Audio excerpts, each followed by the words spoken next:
Yeah, so we need to add a title to each section. I forgot to do that, which means this is gonna be my H1, and then this movie title, which is a H2 right now, I'll probably make that a H3, right? Because the H2 will be the title of the section. So I think that would make sense. So I have a bunch of H2s here. If I want to quickly change all of them to H3 instead of H2, well, first actually, let's change the H2 to H3, and then I'll add the section title. So fast way to do it, since I have like a bunch of these, if I want to quickly do them all together, there's two ways I could do it. One way is to use the find and replace feature. You could just press Command F or Control F, and then this will pop up on the top right here. And you could see here I'm looking for H2, and I could replace it with H3. So if I do that, I could just click this button, replace all. Now everywhere that said H2 will say H3 now. So that's a quick way to do it. The other way, if I just undo that real quick, this one might take a little bit longer, but you highlight the first H2, and then Command D will highlight the second H2, and if I keep pressing Command D, it'll keep going down the page until all the H2s are highlighted, and I could just type H3, and they all change at the same time. Are you gonna post the recording from yesterday's video? Yeah, I'll share it during. Actually, I should share it with you since you have the weekend to look at it. I'll post it tonight. Thank you. Welcome. So we got the H1 that's inside our header. Remember, let me minimize these. So in VS Code, you could minimize your sections, your elements. That way you could kind of see everything a little more compact. So we have a body. And inside the body, we have a header and a main and a footer. And if I open up main, it has two sections. This is the first section. This is the second section. So the first section, let me open it up. It's got the two, or not two, but a bunch of divs here for the different movies. But I'm gonna change those because right now they're just copies of the first one. So you can see here we've got 1, 2, 3, 4. Let's open up the first one, and you can see it's just an image, an H3, and a paragraph. If I open up the second one, it's the same image, H3, and paragraph. So let's add a title to this section here because What is div again? What is the purpose of it? it's just a container to put stuff in. So anything like styles, headings, paragraphs. Oh yeah, you could put anything you want in there. I mean, it's just a But box. like, Like, what if you just put section and then you put all this stuff? You don't put div. What happens? Does it turn weird? then it's gonna be harder to organize each movie because each div is gonna hold a different movie, right? We have this div which has the image in it and an H3 and a paragraph. If I didn't have a div, then it's image H3 paragraph, and then if I don't have this div, it's another image H3 and paragraph, and there's really Still gonna nothing show, separating right? them. Huh? It's still gonna show, right? Without the div. Yeah, but what if you want to add a border around each movie? So you have to have a div if you want to put a border. Yeah, otherwise, what are you going to put the border on? The image, the H3, the paragraph?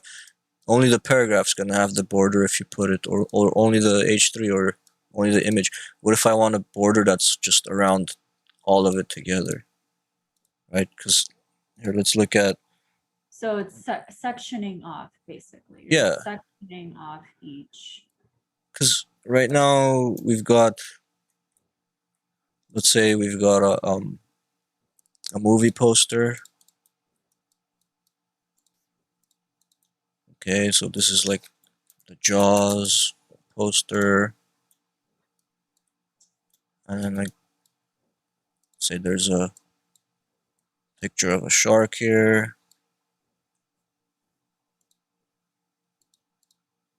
And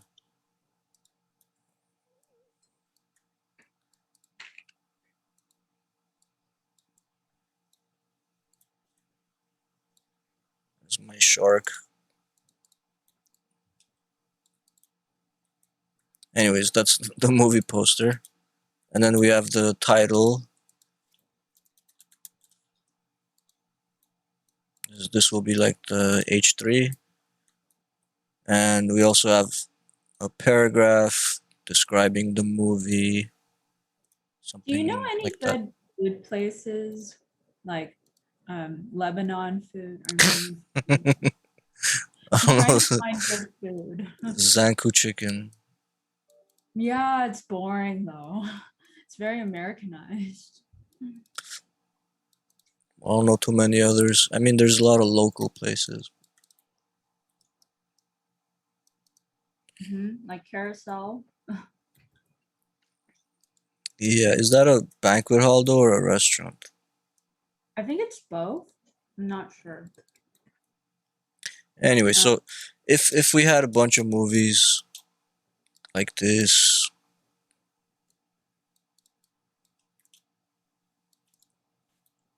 what if I wanted each movie to, I don't know, have its own background or something,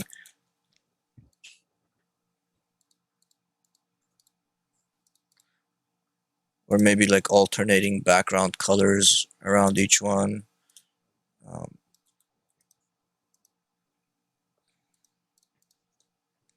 if I don't have some sort of div, then there's no way to do that, right? Because it's just it goes from image tag to h3 to paragraph to image tag to h3 to paragraph.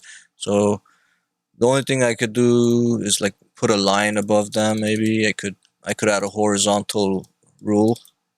This is a uh, HR tag. It's a self-closing tag. It just adds a line wherever you place it. You could do that.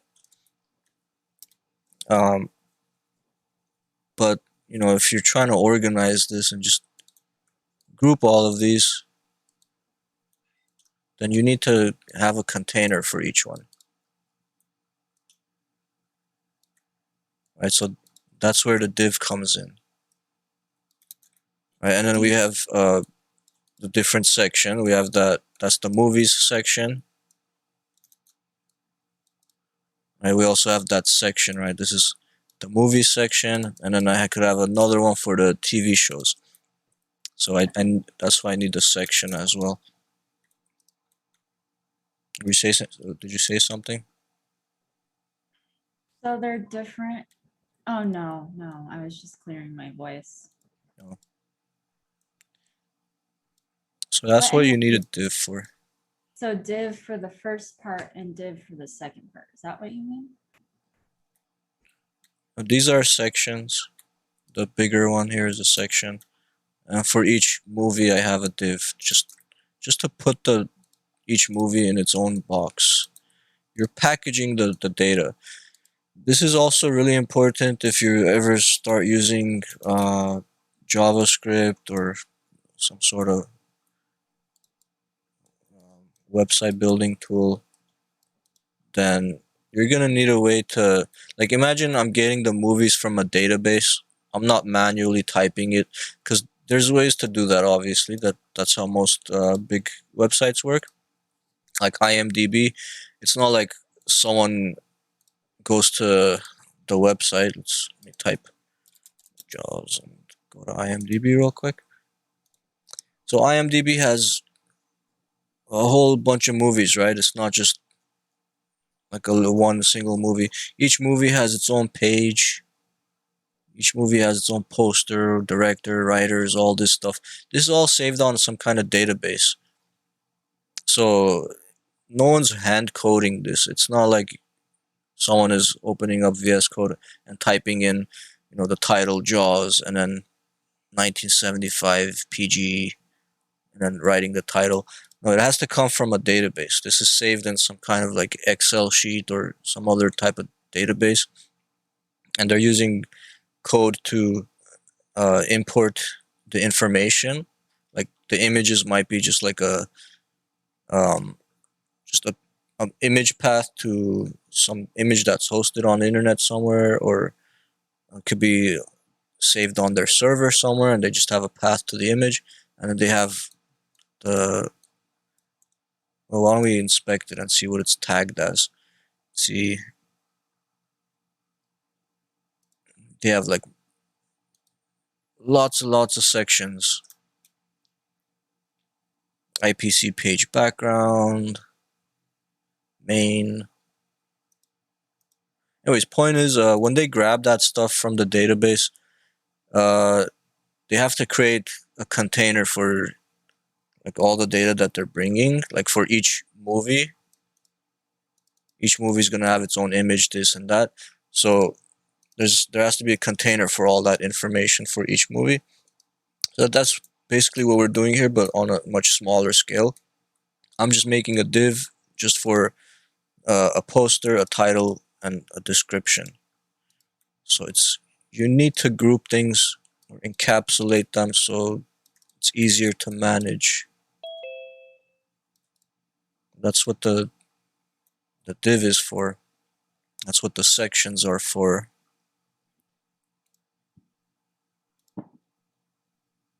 Okay, um, so yeah, let me bring those divs back.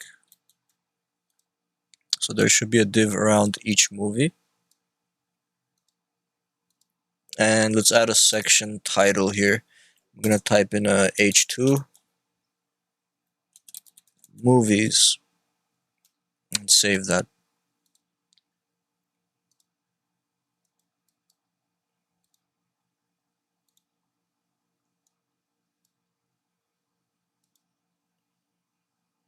And let's open this with live server so I don't have to refresh every time.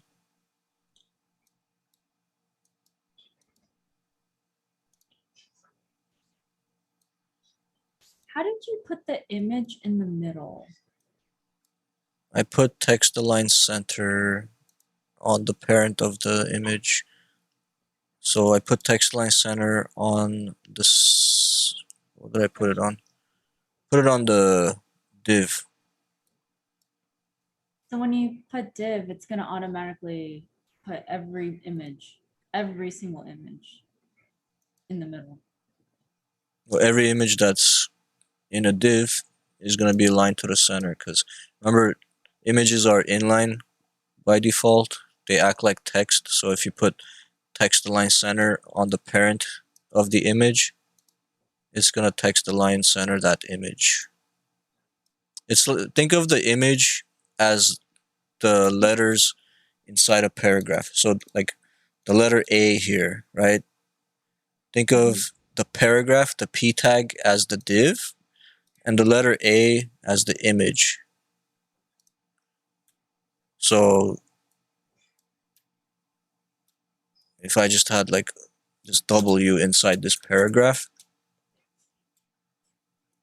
when I put text align center on the paragraph, it's not centering the paragraph itself.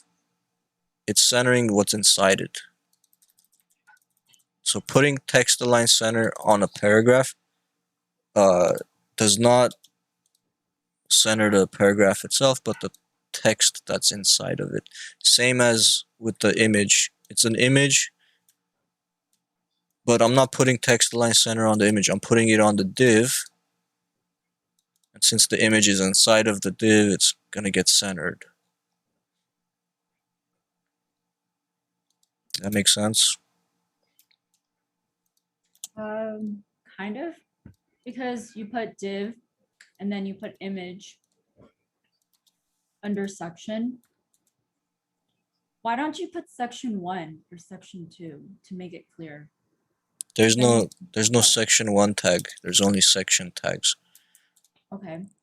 I So mean, you you could could put an idea of section 1 on. You can put an ID and call it whatever you want,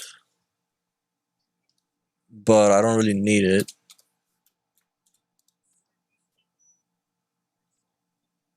So you do movies, div, and then image. You web. What is WebP? What does that stand for again? It's not even JPEG or PNG. It's just another format for images made by Google. Uh-huh. So instead You of put PNG, it's title. WebP. Yeah. What is W? What was the W again? The W was nothing. It's just I deleted the rest of the text so I could make a point. Oh, okay. So I'm trying to be more logical here. So you said that every time you put a div in the section, you put it in the CSS div, center, background color, things like that, right? And it'll automatically read. The computer will read that. Huh? Uh, Never mind. So the div is just a container. It's just like every element is just a container. The section is just a container. The h2 is just a container. It's you're tagging stuff. I'm tagging this text as a paragraph by putting the paragraph tag around it.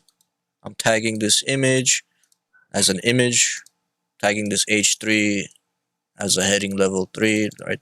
The words JAWS, that's a heading level 3. And then all of this, I'm just putting it inside a div just to group it together. Because if I don't, then it's not going to be easy to separate this group of image, this group of movie information from the next group of movie information. You're putting it in a box. You're containing it, so you're grouping it together.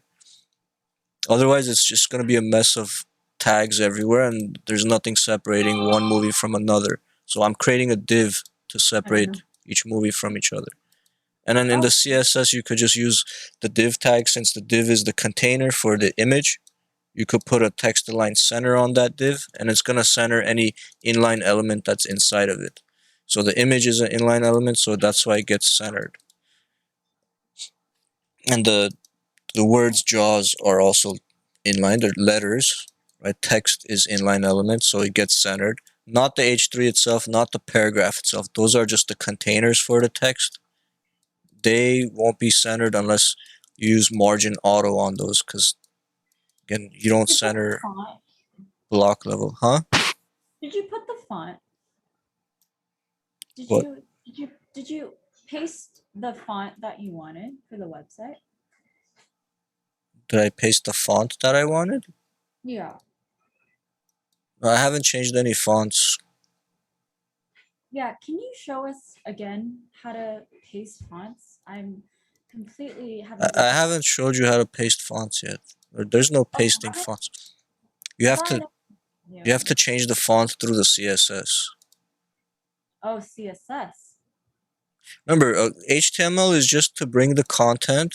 It's a markup language. You're just bringing in stuff. You're bringing in words and pictures, and you're just marking it. You're marking it as a paragraph or a div or an H3. You're using the CSS to put styles, to change the colors and the position and the size. The CSS is for styling. The HTML is for just bringing in the stuff.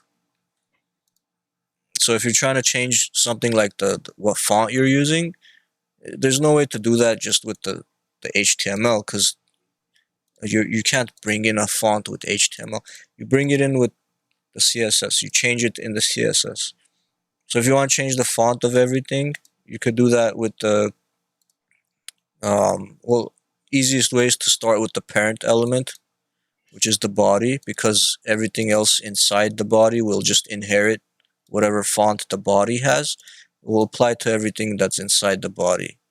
So it would make sense to add a body tag here if you wanted to change the font.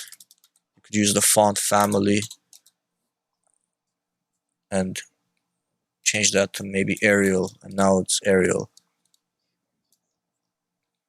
Or you could use a Google font, but I'll go over that later. Okay. So What right is now, just focus uh on like what I'm PNG trying to show you, font? because if you keep like you know getting into fonts and all that, we're just gonna get sidetracked, and this is gonna be impossible to get through. So just stick with the simple stuff first and take baby steps. Otherwise, you're gonna be overwhelmed with information. Thank you. You're welcome. So if you want to center this text, the movies, if you want to see what that looks like, actually, it's in a H2, right? I put movies inside an H2. I have multiple movies. Well, actually, no, I just have that one for that section, but I'll have another one in this section. The second section, I'll create an H2 here as well, and this will be, I don't know, TV shows. So that's the movie section, and then way down below will be the TV shows section, but it's empty at the moment. But I want to center these two H2s that I created. So to center them, I could just put H2 text align center.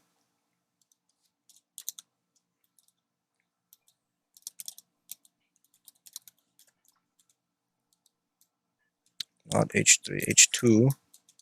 And that will center that one, and it'll center this one since they're both H2s. I could also just, instead of putting the text align center on the H2, I could put it on main, and everything inside main will have text align center applied to it, except for the paragraph, because the paragraph specifically says text align left on it. If this wasn't there, then the paragraph would also be centered.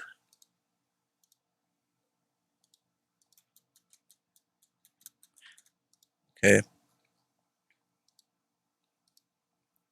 But just like, so again, the image had to be centered by putting text align center on the parent. I didn't put text align center on the image itself because that's not going to work. That's not how text align works. You have to put the text align center on the container of that image, which is either the main tag or the section. So now that I actually put text align center on main, since the image is inside main, I don't really need text align center on the div anymore, because either one will be the image will inherit from will inherit from the div or main, because it's a descendant of both of them. It's inside both of them. So there's the image. I could put the text align center on that div. I could put it on the section, or I could put it on main. So put it on main just to keep it simple.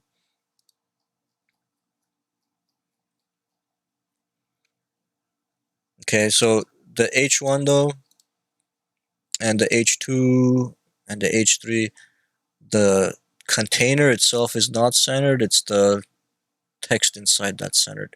Because H1s, H2s, paragraphs, divs, these are all block level elements. You don't center them with text align center. It might look centered, but that's because the text inside of it is centered, and the tag itself, the element itself, the container, has a width of 100%, so it seems like it's centered. But if you put like let's say, let's go down here, let's put H2, give it a background color, like gold or something.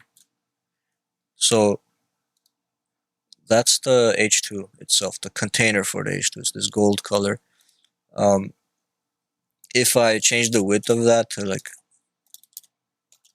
I don't know, 300 pixels, you'll see that it's not actually centered. The text inside is centered, but the container itself is not centered. Text align center is not making this yellow box go to the middle, because that yellow box is the actual H2 container. Again, it's a block level element, so it doesn't get centered with the text align center. To center these types of elements that are block level, you have to add margin auto to them.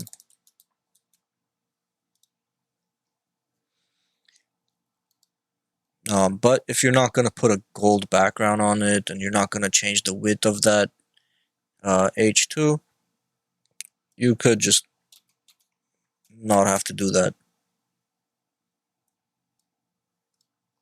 If you don't change the width, just leave it at a 100% width and let the text center, and it'll look like the whole thing is centered. Okay, so we got one movie.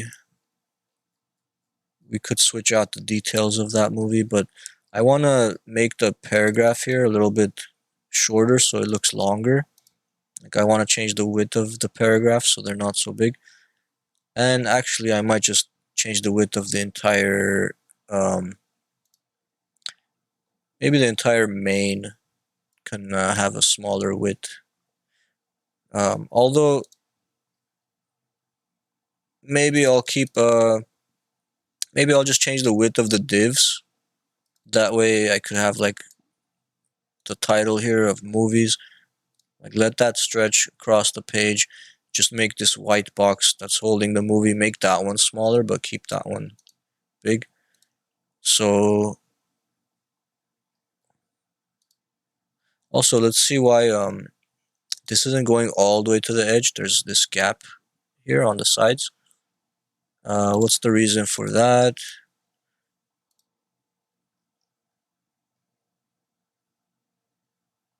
Reason is because the section has 100% padding on it, 100 pixel padding. So if that wasn't there, then it would go all the way to the edge.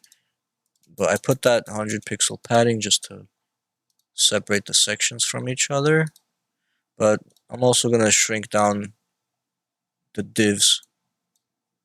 So instead of having the div that big, I'll say I could put a width. If I put a width of, let's say, 500 pixels on that div, you'll see it shrinks down to 500 pixels. Now, of course, I have to center it now. And again, text align center is not going to center the div itself because the div is a block level element, which means it has a display property of block by default. So that's what makes it a block level element. And what makes the image, for example, which I don't have a style for, what makes the image inline is it has a display of inline by default. If I change the image to display block, then the image is not going to be centered anymore either. But I'll leave the image alone. Actually, for the image, let's make sure we change the width of the image. Let's change the max width of the image actually to 100%. That way the image will never be bigger than the div that it's inside of. Although this image was small, so it didn't have that issue, but if I had a bigger image, it might leak out of the container because I didn't put a size on it. But putting max width of 100% just says make sure this image is no bigger than the div that it's inside of. I'm giving it a max width. So let's center the div by putting margin auto on it. Okay, so we've centered that, and maybe I'll put some padding around movies and maybe some margin around it so it's not just so thin like that. So that's the H2. Let's put padding 20 pixels. I'm also going to get rid of the padding on the section. I don't want the space here. I want this yellow box to go all the way across. So I'll get rid of the padding on the sides. I'll leave it on the top and the bottom, but get rid of the sides. And the way you do that is by just putting two values here instead of just 100 pixels. I could put 100 pixels 0. So it'll be 100 pixels top and bottom, 0 left and right. And let's add some margin around movies. So that's the H2. I put 20 pixel padding. Let's add margin also 20 pixels. Let's do 20 pixels 0. That way, again, no margins added to the sides, just the top and the bottom. And let's change that to a different color that kind of has more contrast against this salmon background. Actually, I'll probably change that too. Let's change it to some other color. See how that looks. Actually, that goes well with the yellow, so I'll leave that yellow. And I'll make this movies a lot bigger. I'll also make this maybe a little bit bigger. I think it'll look better. But I'll do that in a little bit. Let me just do some of the more simple stuff first. So that's each of the divs. Let's make each div separated from each other by giving them a little bit of margin as well. So here's the divs. I put margin auto, but I only need margin auto on the left and the right to center it. So if I put margin like 20 pixels auto, it's going to add 20 pixel margin to the top and the bottom, and auto on the left and the right. So it's still going to be centered, but I'm also adding a little bit of space between each one. Might increase that to like 50 though. The thing with margins that's different than padding is they actually combine, or they overlap each other. So this section, or this div, I mean, let me give it a, it already has a background color. So this whole white is the div, and this whole white is the other div. This space between them is actually 50 pixels only, not 100 as you would expect, since I'm putting 50 on the top and the bottom. It's not adding up to 100. When you put margins together or next to each other, they kind of overlap. So it just becomes 50 pixels overall. Unlike padding, if I had two elements with padding next to each other, the padding is going to add up.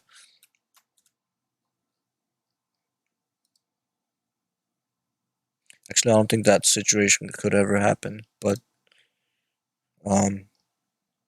anyways, the margins kind of merge together. Right, so now we've got our movie, and we've got two sections. Let's do something about the TV show section. Maybe for now I'll just throw in this copy of this div under, actually we need how do we do the other one? We just have the title, movies, and then the div right after. So yeah, same thing. I'll put after the H2, I'll just throw in the div for one of the TV shows. I mean, it's gonna be the same Jaws right now, but we'll change it.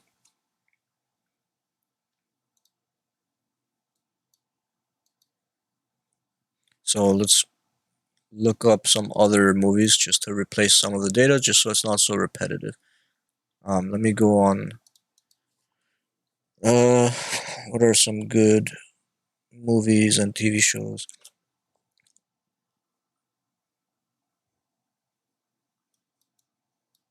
You guys have any recommendations for movies and TV shows? House of Dragon. What was that? House of Dragon.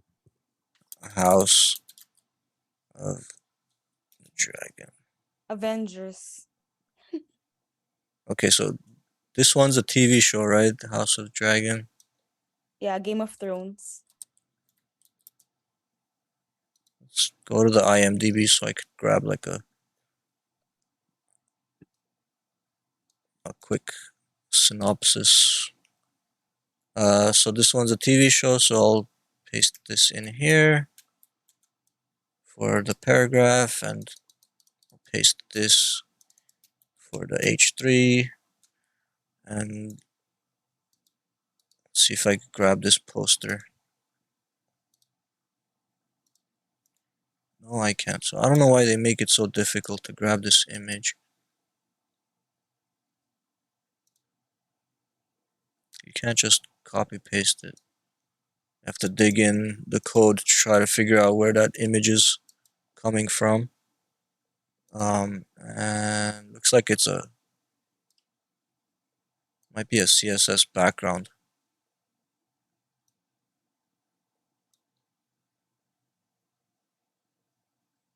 Or I don't know. Might be too much trouble. I'll just Google it. I can't really find the image source through there. So House of Dragon poster.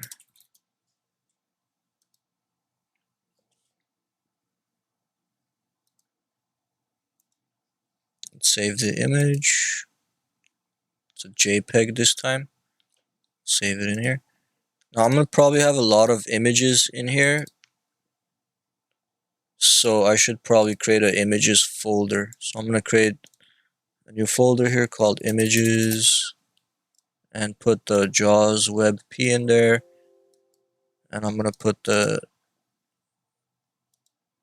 let's rename this to House of Dragon. Put that in there. Let's see if my image broke because I moved it to a folder. Yeah, so the JAWS picture is now broken. As you can see, it's showing this broken link because it can't find it anymore since I moved it to another folder. So I have to make sure I update where it says JAWS WebP. Should say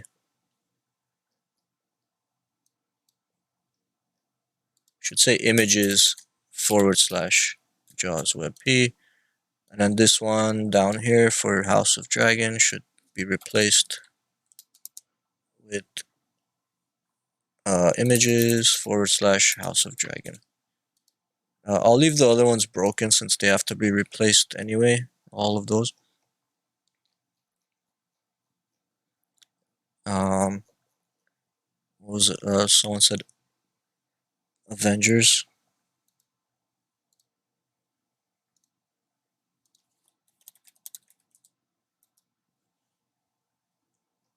Avengers IMDb. Let's grab this one here. So this one's a movie, so I'll place it here after the first JAWS. We'll put it in the second one here. Avengers instead of JAWS. And we'll replace this image with an appropriate image.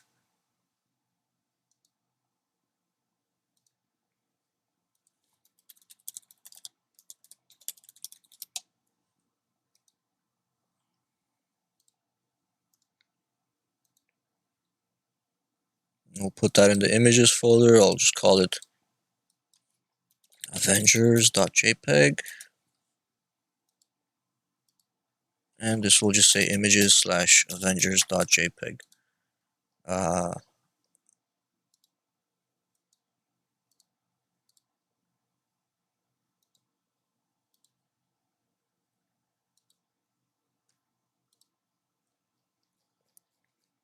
So any other cool movie ideas? I'll just put some that I can think of real quick.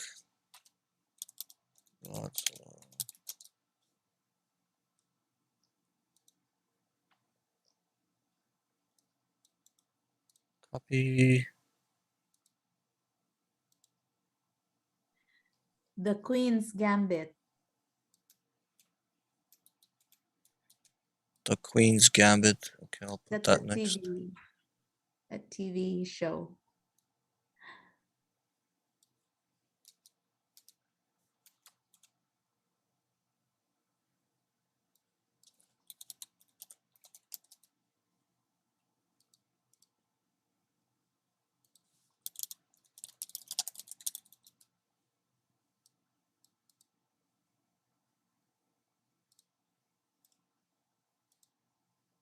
Save this here as Godzilla.jpg and then Queen's Gambit. Let's take the poster while we're here. Queen's, oops, it's a long title. Queen's Gambit.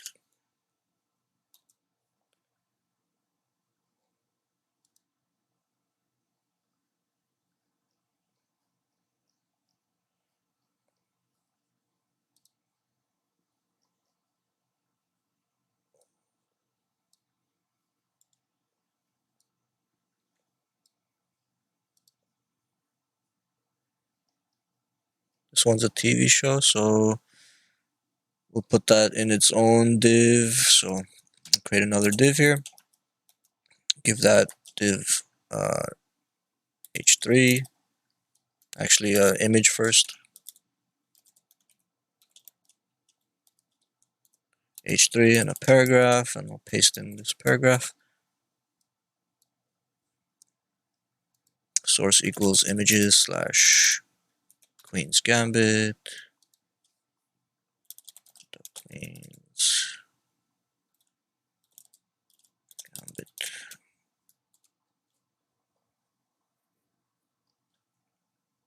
This should say images slash Godzilla.jpg.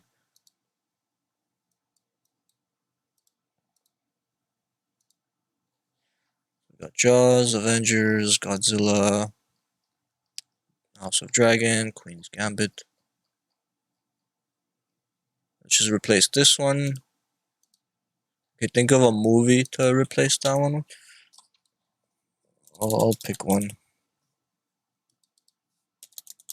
Favorite vampire movie.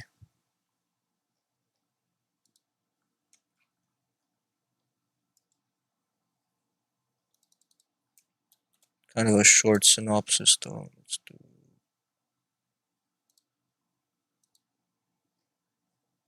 That's gonna be here.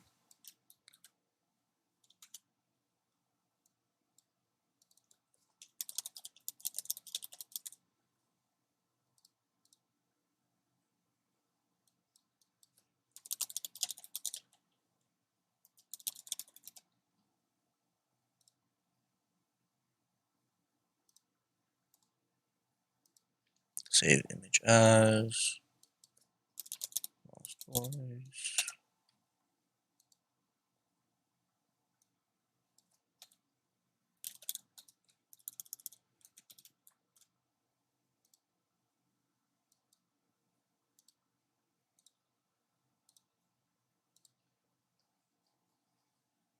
Alright, so what else can we improve about this? I think maybe add some space around the title and the paragraph here. It's too close to each other. So I'll either put some padding around around the H3 or put some padding around the paragraph. I think I'll put the padding on the H3. How about what if can you add like trailers, videos? Yeah, you videos? could. You definitely could.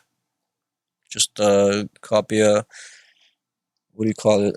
iframe from YouTube. Yeah. I'll do that in a second since you asked. So this is a H3 padding 20 pixels. That's better.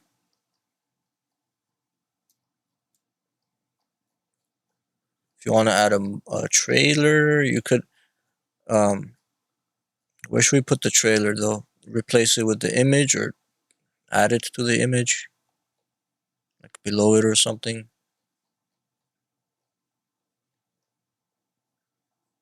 We could put a link to it.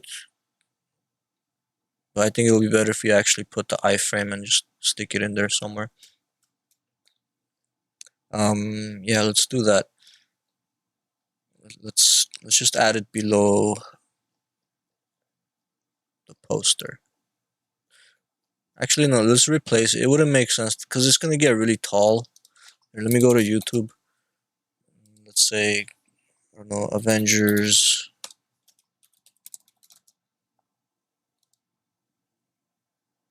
And just grab some like clip from Avengers, like this one.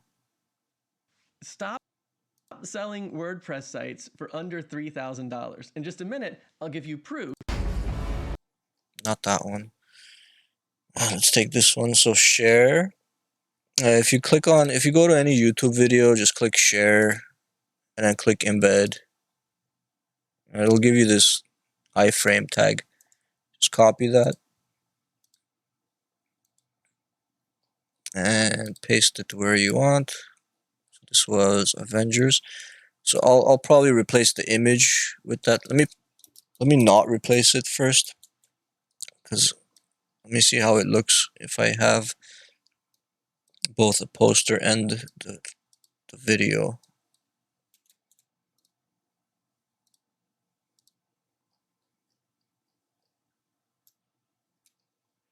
Video unavailable. Okay, some movies or some YouTube videos are not gonna let you use iframe. Whoever posted the video on YouTube disabled embedding, so they're not letting us. Maybe I have to try a different one. Heroes. Embed. Copy. Paste. See if this one works. Yeah, this one works.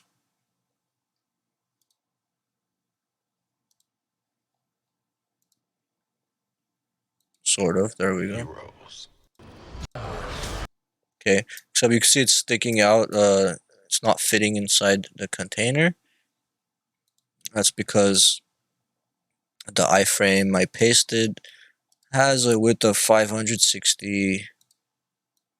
Let's just change that to 100%.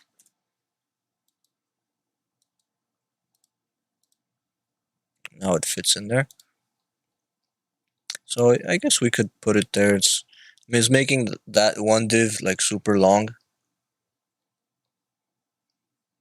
But you could maybe just do the video and not the poster. And then you should still be able to, it's kind of small here, but you should still be able to full screen it if you want. Or you can have the YouTube without the description, right? Because it says the same thing anyway, with the trailer and the description. Yeah, Maybe it's a little hard to figure out though. you can like take out the description and just have the trailer. Let me see if we could take out the description. I don't know if we can though. Oh. We have the width and the height, title, YouTube video player, frame border, allow accelerometer.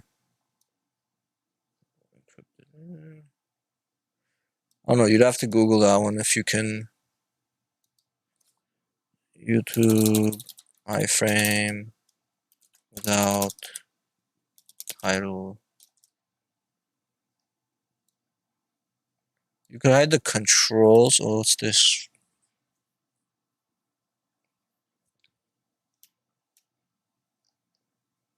In order to remove YouTube title bar and control, you need to add a few codes after the link. So we just need to add.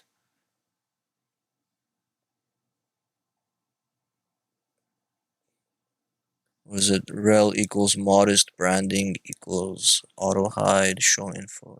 Okay, let me just copy some of this stuff here. Let's see where we could add that.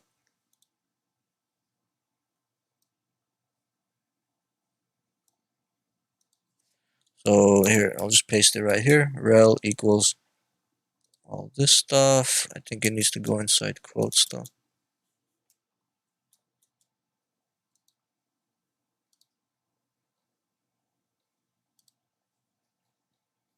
I did nothing. Let me just copy the whole. I'll copy everything. Where does this go? Oh, it goes after the YouTube link. So after the question mark. Okay, so I need to move it. It doesn't go here. It goes here after a question mark.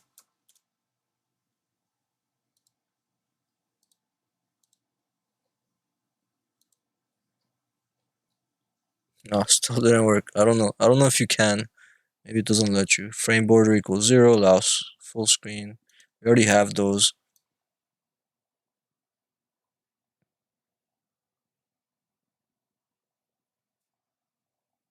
Frame border equals 0.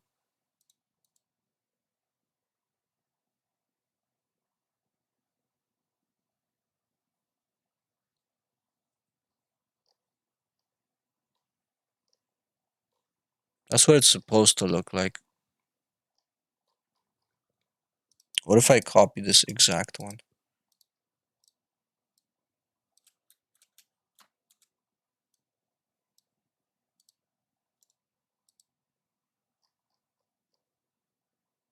It's still there. So I guess it used to work, doesn't work anymore.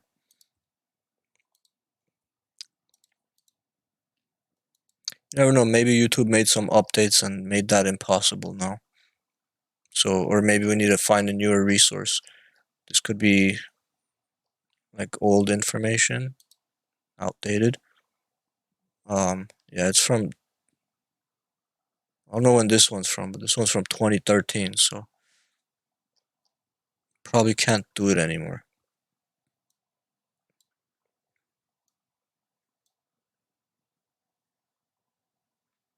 We could um we could remove the player controls, like the play button and stuff,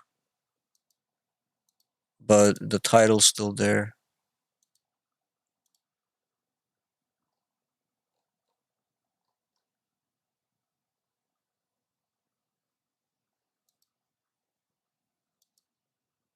That does nothing.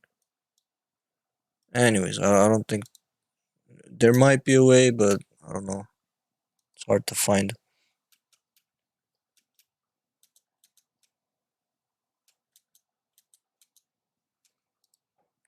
So this auto hide stuff did not work.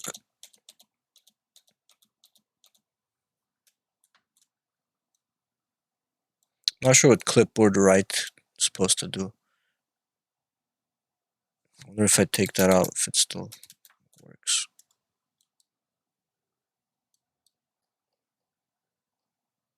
Still looks the same. I don't know what it's for, I'll just leave it there.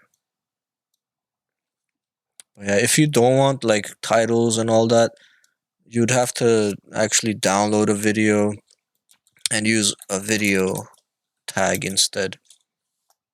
And then place your video that way instead of using a YouTube video. If you bring YouTube with the iframe, it's kind of limited on what you could do to it.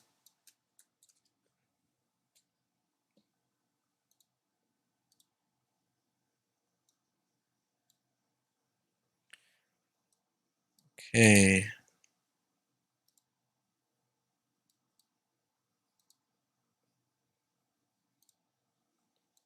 Don't need too many of these open. Any questions at the moment? Mm. David, can you well, I know we don't need to do the video on the assignment, right? Mm-hmm.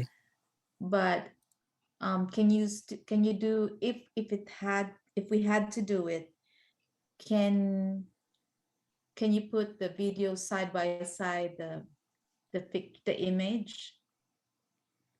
Uh, yeah, there's ways to do that, but I might get into position absolute and flex box or grid container, which would require like a long lesson Oh, to okay. understand. I think iframes are inline elements though, so maybe if I just make the div wider and give it space to fit next to it, like let's change the width of the video to, I don't know, 200 pixels.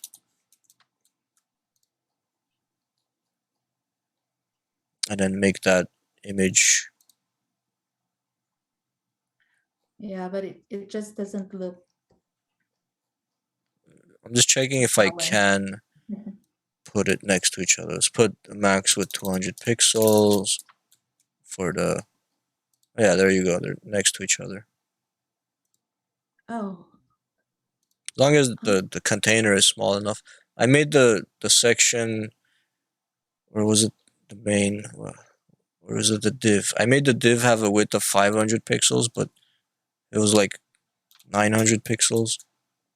Then we could make these a little bit bigger. So the image could be 400. The iframe. By the way, I don't have to use these HTML attributes to style this. I could do it in the CSS, but whatever, since it's there, I'll just do it from there. Now, where did it go? There it is. It's a little bit bigger. It looks weird because this one's taller than this one. yeah. Yeah.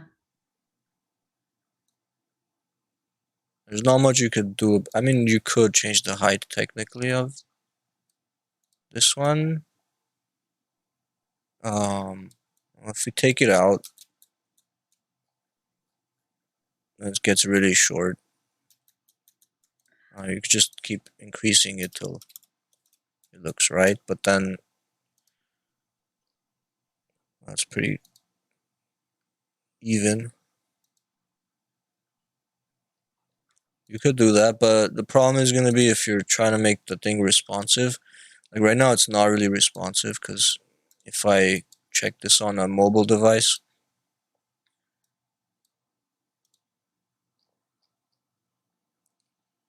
it does not look good on a phone at the moment. Yeah.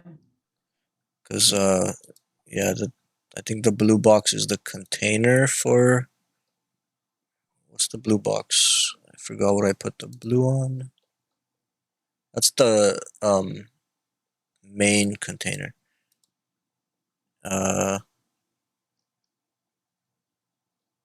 If you do want to make things responsive, make sure you don't put pixel values for things like the max width. Probably put like, actually no, pixel values are okay as long as you're using max width and not width. The thing is, if you put a width, it's gonna be 400 pixels no matter what.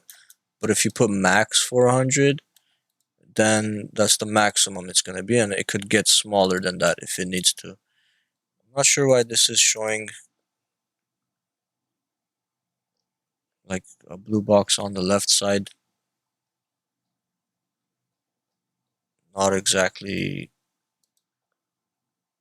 Was that the section?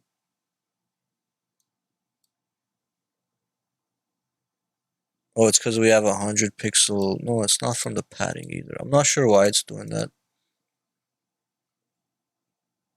Something's shrinking it down, or maybe this is just not a accurate preview. Let me change it to a different device.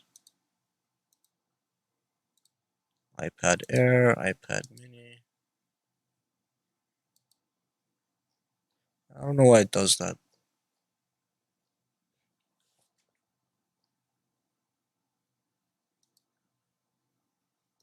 Now let me just go through all of my widths here to make sure they're all max width and not just the width. Yeah, like this one here, width of 900 pixels. Change that to max width 900 pixels. I think that was the only one.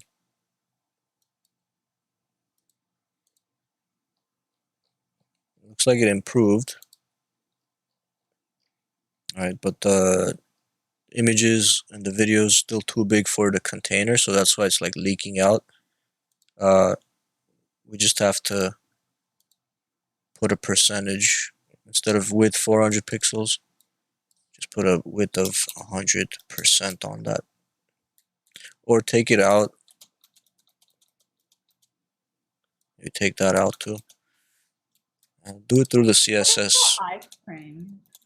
Iframe is a way of embedding YouTube videos or Vimeo videos or entire websites. So you could bring a whole website and embed it in another website with the iframe. So YouTube videos and images. And maps, Google Maps, And what was the other one again? The first one you said? websites.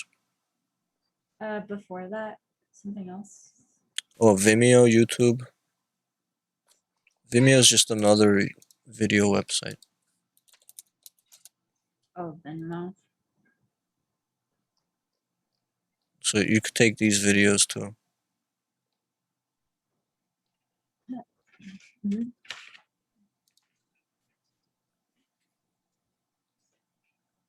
Say we take, I don't know, this one. It should have a share button somewhere. Share, embed, and then you could just copy that. See, it's another iframe. Anyway, so I'm gonna do the width and height from here, from CSS instead of an HTML width or height attribute. So let's change the height to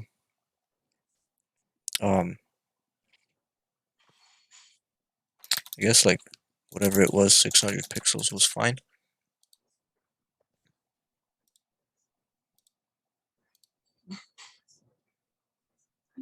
Uh, the poster, so the video's fine. I need to change this poster width. That's gonna be on image max width 400 pixels. Why don't we just make that width 100%, see if that helps. Yeah.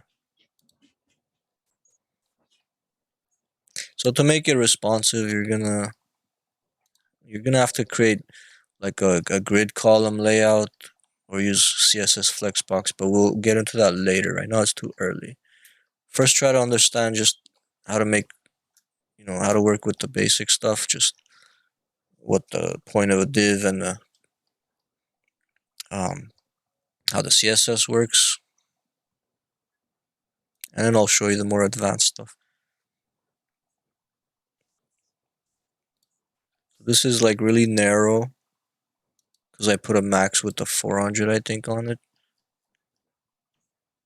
Since I changed the width of the image to 100%, and I don't plan on putting the YouTube video next to it anymore, I could just also make this have a width of 100%.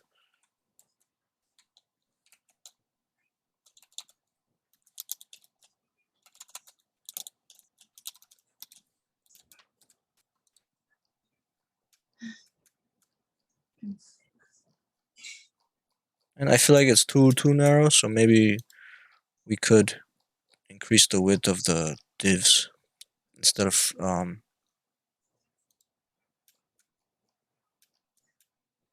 actually no, it's fine. This is at 100%. It's pretty wide. Okay, so let's we actually do need to give either the section or the div a different width. Right now it's got max width 900 pixels, but the image, the poster is like too big at that size. I'll make those posters a little bit smaller. Let's change their width to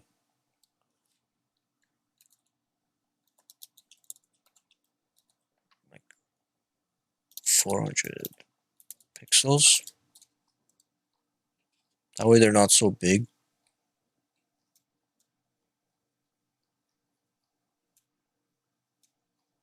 So that looks better, I think.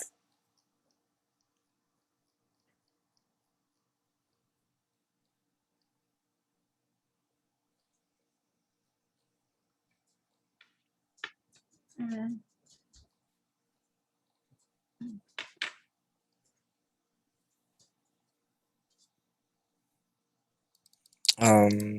What else? Anyways, you guys could style it different, like however you want. You could put borders around your posters if you want, or make these paragraphs more narrow. Change your background images or colors. But this is the assignment. Just do a top 10. You don't have to have two sections, one with movies and one with TV shows if you don't want. Just do one. Or if you want, you could do like a top 5 movies and top 5 TV shows. I don't know, try to get like at least 10 total of whatever it is.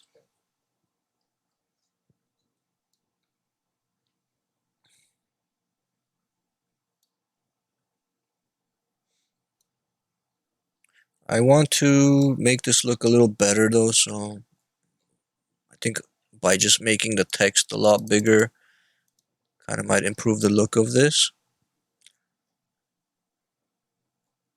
Oh, and I could also make it 2 columns, but yeah, that would require using CSS grid. So I'll keep that for the next assignment maybe. So I'll just increase the font sizes for the headings and stuff. So here's a quick way to edit to change the font size. So right now we have, this is the default. I haven't really changed the font size on anything. I have no font size CSS. So one way to do it is you could use just on the body, you could set like a base font size in pixels. Like let's say I'm gonna do like font size 20 pixels. Like that's the base size. And then everything will kind of scale according to that. So if I put the base size at like 40 pixels, you'll notice everything kind of increased. The H1 got bigger proportionally, the H2 got bigger, the H3 got bigger, and the paragraph text got bigger.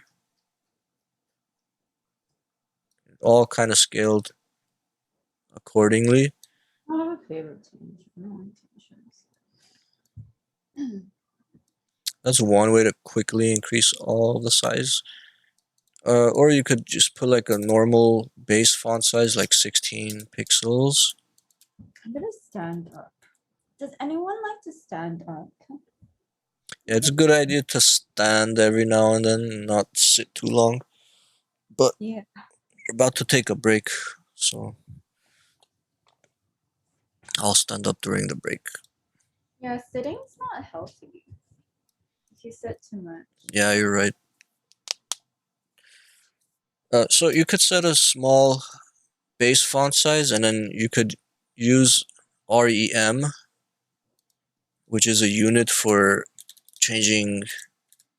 It doesn't have to be just for font size, but using REM is like basically if this is 16 pixels, one REM is 16 pixels. Okay, so if I put one REM on the font size of the H1, it's gonna be just the 16 pixels basically. But if I change that to like 3 REM, then it should be 3 times the size of that. Let me go back. So we're talking about this here. David's top 10 became 16 pixels. Make that 3. Now it's 3 times bigger. So you could use that. You set a base font size, and then when you use REM, it's going to be however many times that base font size.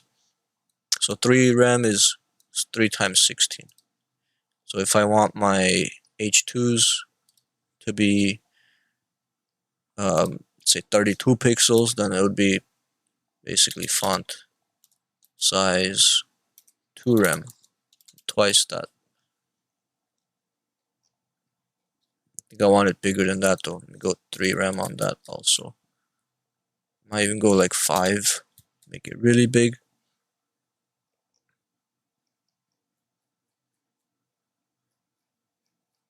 And we could change the movie titles to be a lot bigger too. Make those font size like 4 rem.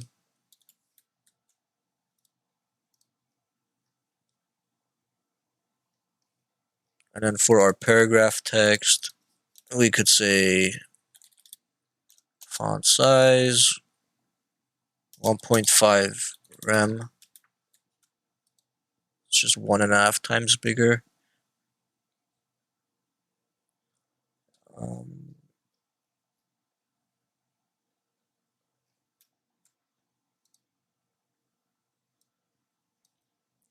And to make this easier to navigate, we should add some buttons to go to each movie, and maybe a back to top button after each paragraph.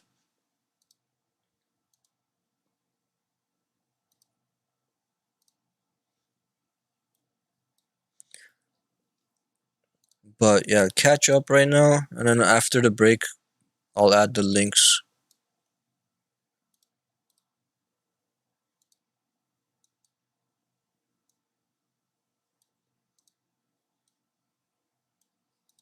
Does you guys want me to post this on Google Classroom, or Yes, please. yeah, I should probably do that. Yes.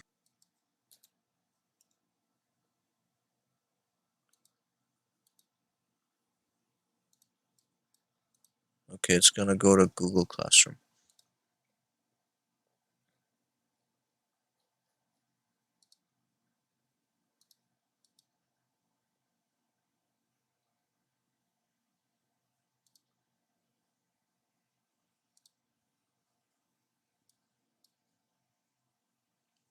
So I deleted the old one from yesterday, and I just I replaced it with this one. It's under assignment 3.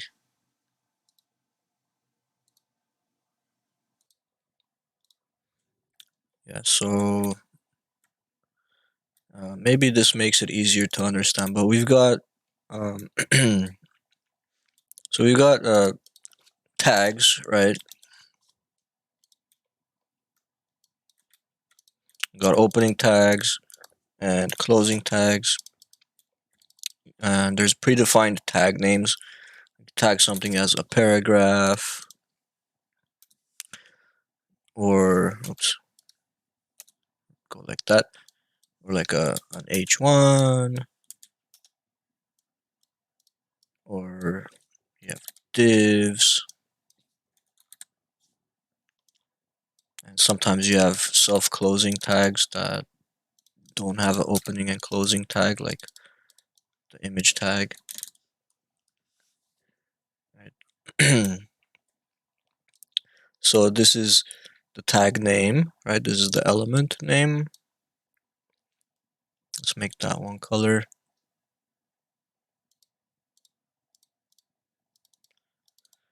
And inside the opening tag, you'll find attributes, like the source attribute, for example. Let's make that something that doesn't look like an error color. Equals, right? And then the value of that attribute. For example, the source attribute is supposed to point to an actual image. Or just to make this shorter, I'll just put pic1.jpg. But if there was a images folder, it would be images /. Anyway, so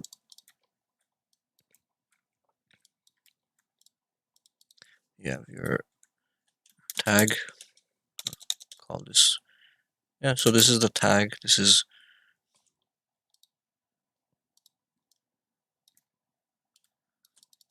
attribute. I should say this is like the tag or element. It's the attribute. That's your HTML. And then with CSS, this is what we should know by now. If we were going to write the CSS for this image, it would be open and close curly bracket with the name of the element. So the image element. Let me put HTML here.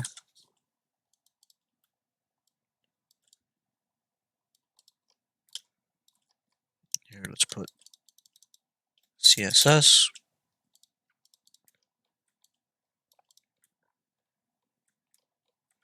So at CSS, you have the selector. In this case, I'm using the image tag name as the selector.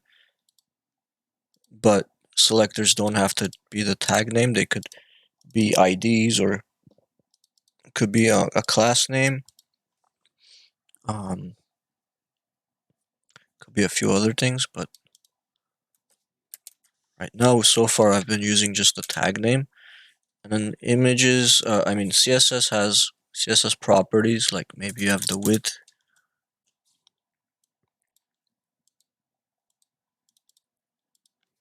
Separated with a colon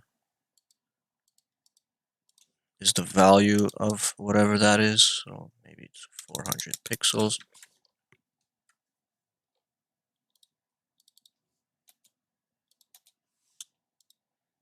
And we usually write it like this because it's easier to read. And if you just have one CSS property, you don't need that semicolon at the end. But if you're going to add something else after that one, you should put another semicolon. Maybe you're going to add if you have an image, for example, you might add a border to it.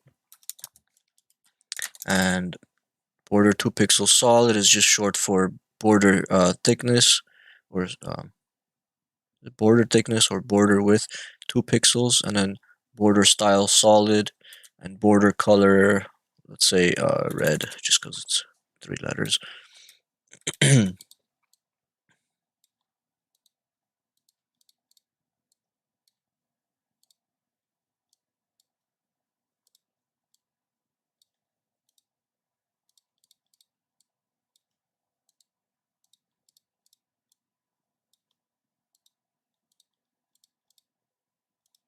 Okay, so that's your basic CSS, that's your basic HTML. But like I said, you might not use the element name as the selector like I did here, like the image. I could also move this over here. I could also possibly give this image a style, or sorry, not a style, a class attribute, say class equals.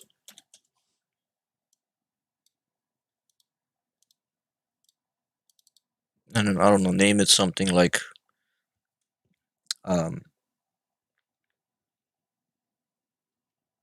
poster or something. Maybe I put the poster class on my images that are supposed to be movie posters, because maybe I have other images that are not movie posters. Maybe I have an image that's a logo, maybe I have an image that's just, I don't know, some other image. But I might tag this image with the class equals poster. And if I do that, I could say image.poster and be more specific about what I'm trying to target here. If I say image.poster, that means only the image with the class of poster. That's what the dot represents, class. So any image with the class of poster, that's what I want to have these properties. I could also simply just put dot poster, and this would mean anything with the class of poster. Make it this, because I might have. It wouldn't make sense to have a paragraph with a class of poster, but you could put the same class on anything. It doesn't have to just be on the same type of element. So classes, this class equals poster, I could put this on multiple elements. I could put it on the div, a body, put it on the paragraph, an h1, a section, an image, a video, it doesn't matter. Put that anywhere. And then when you put dot poster with 400 pixels, that means anything that has that class applied to it will have these styles. So this is a class.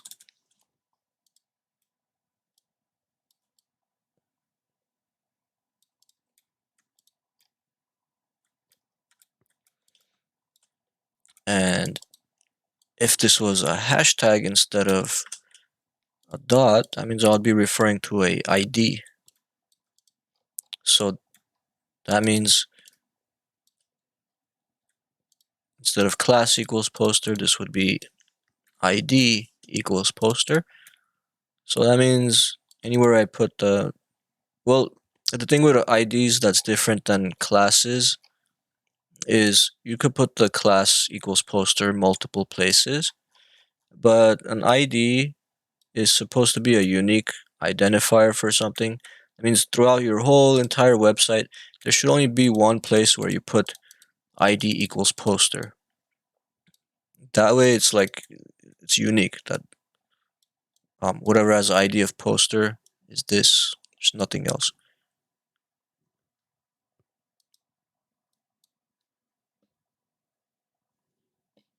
Right, so where I'm gonna use the ID for the page that we're using, we're creating here, is I could put it. Well, the point of the ID, I'm gonna use it as a marker for the buttons that I place at the top. I'm gonna put some buttons here that I can click on. When I click the button, it's gonna scroll down to somewhere. So in order to pick a spot to scroll down to, that spot, wherever that area is, wherever I want to scroll to, either this paragraph I want to scroll to, or maybe I want to scroll to this title here, maybe I want to scroll to this image, maybe I want to scroll to the div that has the image in it. Wherever it is you want to scroll to, you should put an ID that corresponds to whatever the link here is linking to. So you're gonna have links here. It's gonna say ahref equals JAWS, for example. Then either here or here on the title, somewhere here, I'm gonna put ID equals JAWS. So when I click the button, it's gonna take me to that. Or I'll put one that says I don't know, Avengers, and when I click that button, it's gonna say ahref equals Avengers. And then between the opening and closing A tag might just write the word Avengers. So you click on that word Avengers and then it takes you down to Avengers. Right, so we're gonna use the IDs like that because IDs gonna uniquely identify wherever I'm trying to scroll to. So let's start by putting the links first. I'll put it in the header after the H1. You don't have to, but usually when there's a navigation, it's gonna be inside an unordered list. I could just put a bunch of links here, like start with the JAWS.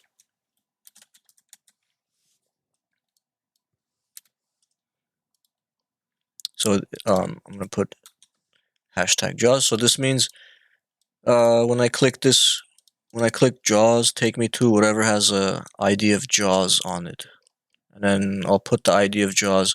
I could put it here. Actually, not here. That's the whole section. Put it on the div maybe. Give this div ID equals JAWS, or maybe I'll put it on the image since that's the first thing inside the div. Doesn't matter. I think maybe it makes more sense put it on the div.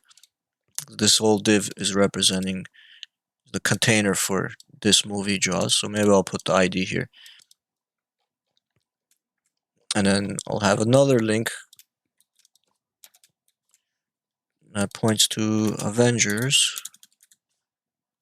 And maybe I'll give something tag of Avengers or ID of Avengers. And let's put that here. Where's Avengers is here. Again, I could put the ID here. ID equals Avengers. Or I'll put it here on the div. Just say div ID equals Avengers. So now when I click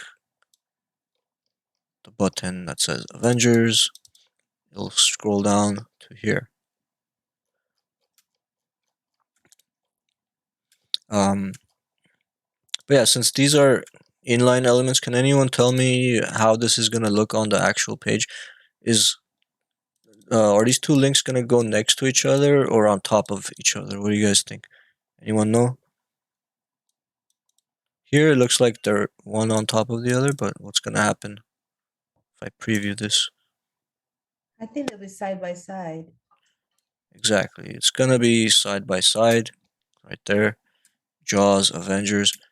And the reason is because they are inline elements, right? Like I said, anchor tags or links. Let's put a header here somewhere. Do I already have style for header? I do not. It's just white in the background. I could put like a background color for my header.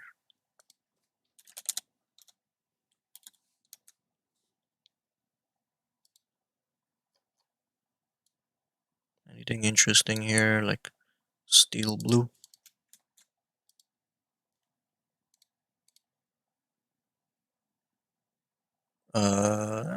It's too close to this background color. Let's make it like dark. Cool, and let's make this white.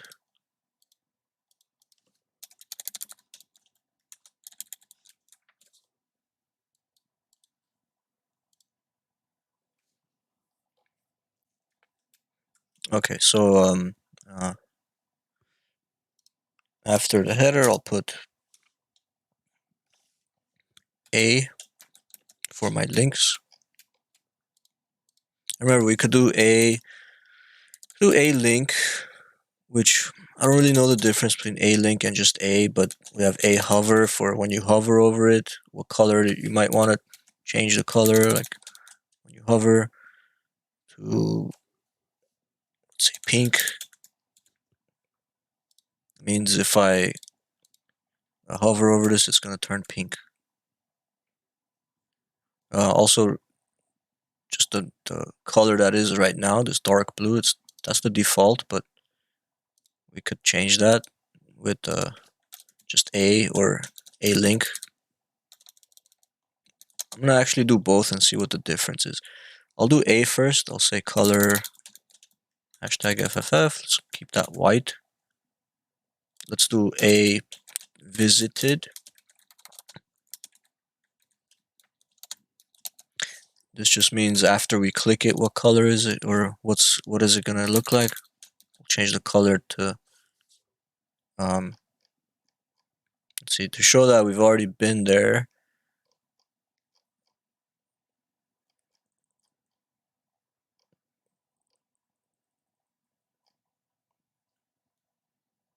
Let's do pink for that one, like we've already visited. And when we hover over it, we'll make it like a bright yellow or something.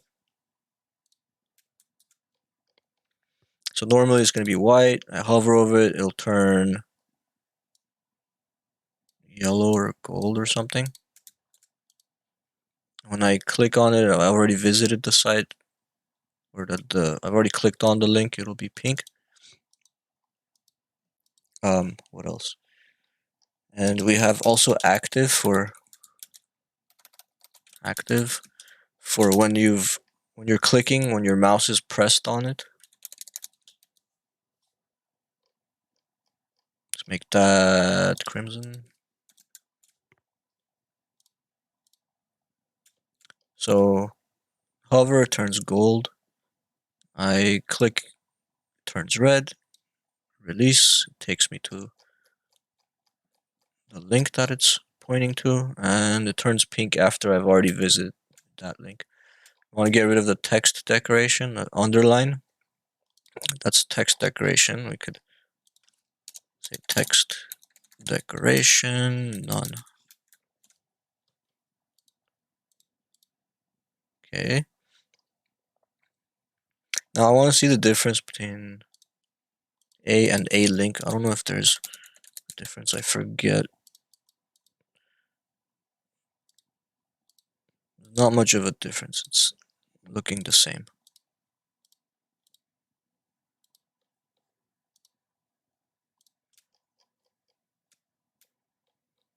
Alright, so you can put A link or just put A.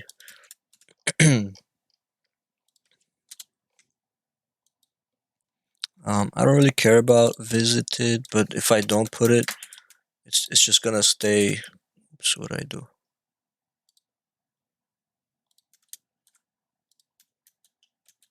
If I don't put the visited, it's just gonna stay white after I've clicked on it. I don't really care if I've clicked on the link already or not, because it's not like a link to another web page. It's just an internal link, so I'll leave it white. It doesn't have to turn pink just because I've already clicked on it.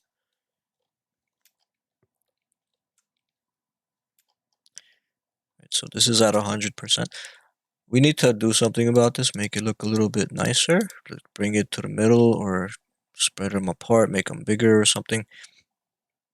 Or maybe put them in a list. So most navigation bars, like I was about to say, the links are usually put in a list. They're not just placed like this, just in an A tag by itself. It's usually inside an unordered list. So if you guys missed the lesson on lists, this is an unordered list, meaning it's going to give me a bulleted list. Whatever is in here in the list is going to have to be inside a list item tag, list item li. So each of these li's is going to be a bullet point. If I change this to ol, it'll be 1 and 2, but we can always use CSS to change what that looks like. You could always use CSS on the ul or the ol and change the list style type to a bunch of other options, right? You could use decimal, circle, Armenian letters, Georgian letters, Greek, lower Greek, lower Roman, upper alpha, upper Latin. There's others that are not listed here, like some Japanese type text you can include. If you really want, you could go to W3 Schools to see the full reference for that. Just click on references, HTML. Actually, it's not going to be under HTML. It's probably going to be under CSS reference. And then just look for list style type. So just scroll down to the L, HIJKL, list style type. Try it yourself. Actually, no. Let's go back. Not try it yourself. Just scroll down a little bit. You'll see the full list here. Here's a demo. Disk, circle, square, decimal, lower alpha. Change it to whatever you want here. Right, so it's kind of not important whether you use a ordered list or a UL.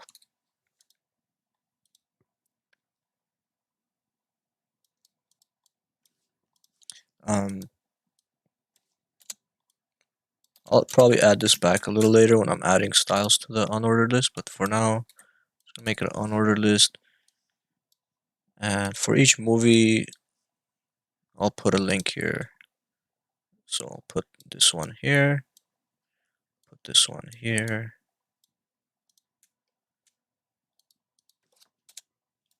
Add some more. Actually, why don't I just copy this whole thing, paste it a few times. We have Avengers, we have Godzilla, Lost Boys,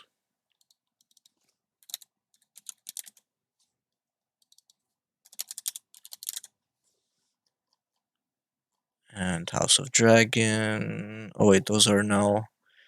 We'll put a, maybe I'll put a separate list for the TV shows. Maybe I'll title the list too. So yeah, maybe I'll put a title for each list. Maybe I'll have a list item here in the front that's just, it's not gonna be a link. It's gonna be maybe an H4.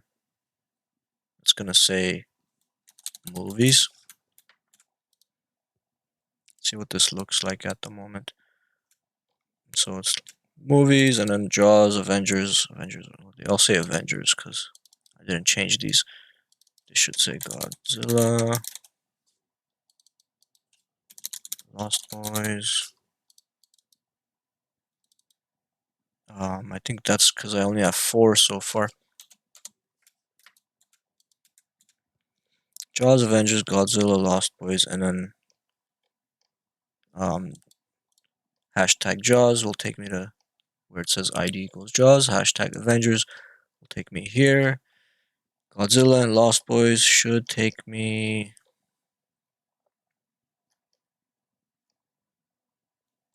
here. Say ID equals Godzilla and ID equals Lost Boys. So each div has an ID corresponding to one of these list items here, these links.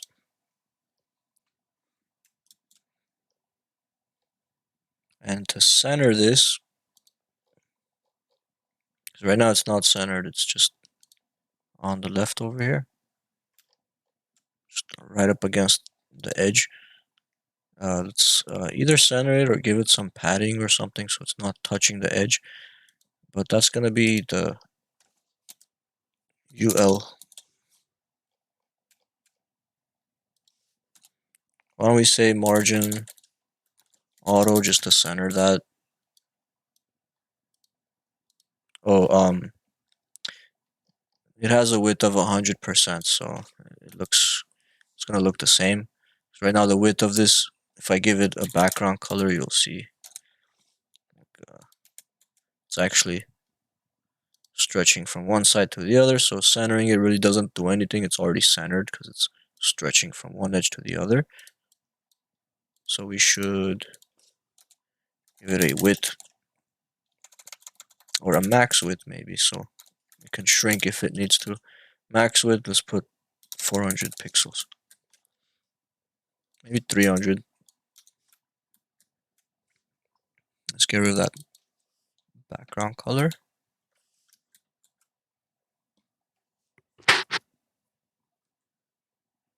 Let's give those list items, actually not the list items, but the anchor tags inside. Let's give them some padding.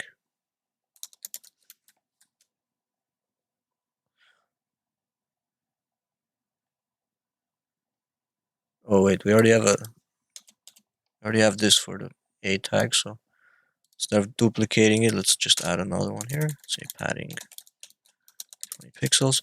Now it's kind of weird when you add padding to the links, nothing really seems to happen. Because these are what you call inline elements. So inline elements have some disadvantages over block level elements. Let's talk about this for a second. So if this is my HTML document, this is my HTML page. Block level elements by default will stretch across the whole page. They have a width of 100%. Right, so if this is a H1 or a div or a paragraph, it's gonna stretch across the whole page. Okay, regardless of what's inside, whether this is just like an H1 with a title in it, or a paragraph,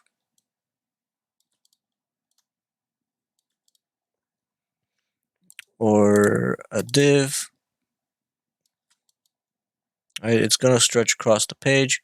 But if it's an inline element like a link, then it's only gonna be as big as the content that it's holding.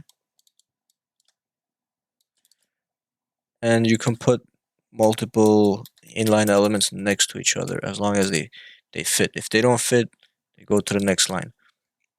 These are inline elements. These are block level elements. So example block level elements like an H1 through H6, so headings.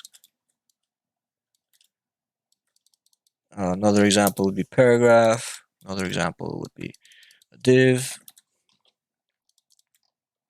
So inline elements example would be an A tag or a span or an image. Okay, and the thing about the block level elements, even if I change the width of the block level element, I say this H1, I change the width to, I don't know, 500 pixels, and I change this paragraph to like 500 pixels. Even though they could fit next to each other, they're still going to be on separate lines. It's just that's what making something display block will do. It'll have its own line. There are ways to put them next to each other, but it's going to require using something called CSS grids or CSS flexbox. They're not the same thing, but they're kind of similar. Another way to force block level elements next to each other is by changing their position property to either absolute or fixed. Okay, we'll go over this a little bit later too. And then to use CSS grid or flexbox, that would be changing the display property. So from the default block, you'd have to change it to grid or flex if you wanted to use CSS grid or flexbox. And again, it's a whole other lesson, so just stay tuned for that one. For now, let's just worry about this right now. We're not going to use CSS grid or flexbox yet, but let's understand that block level elements go on a separate line, even if they're small enough to fit next to each other. And inline elements can go next to each other, but the disadvantage for the inline elements is you can't specify the height or width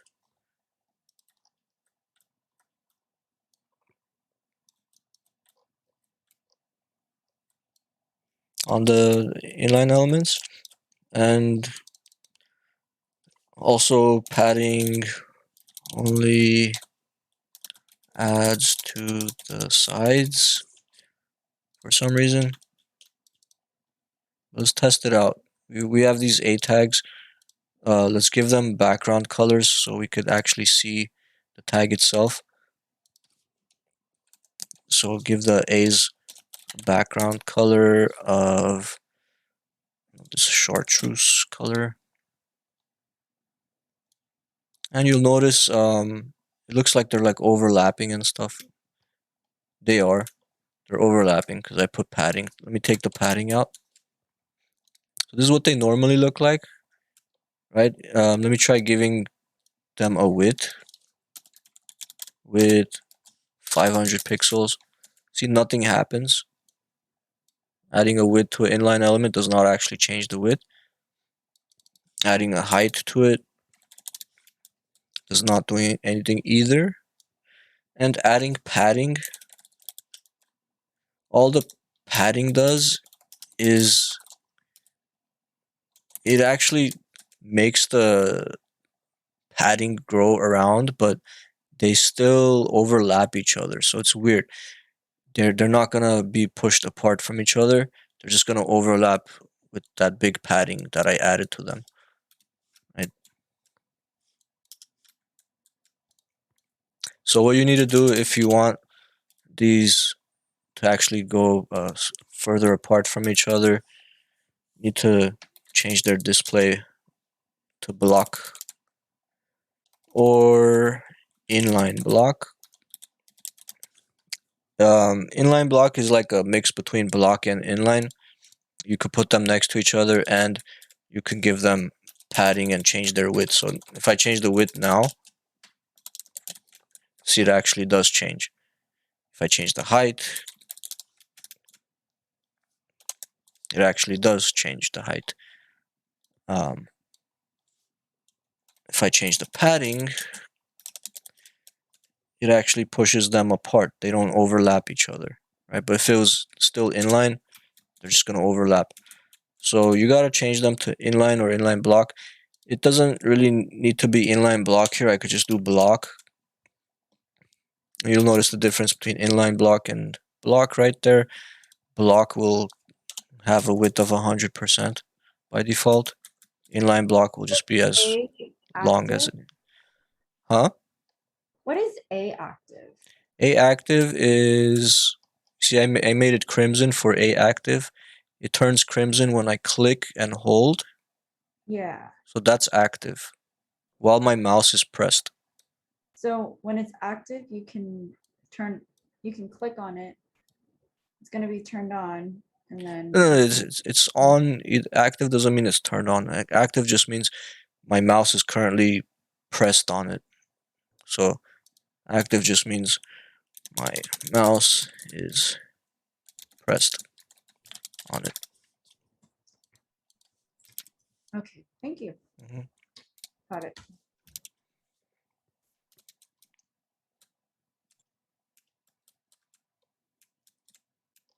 So for this, if you're gonna put the buttons next to each other in a line, then you probably might want to use inline block, but you're also gonna have to remember the list item itself, the li tag. That's also block level elements, so you're gonna have to change that to inline or inline block to get them next to each other.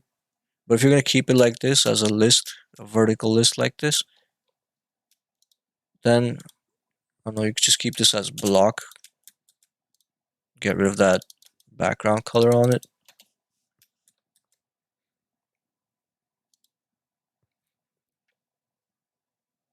Unless, you know, what we could do to just make this kind of more interesting, we could, instead of changing the color on hover and active, we could change the background color.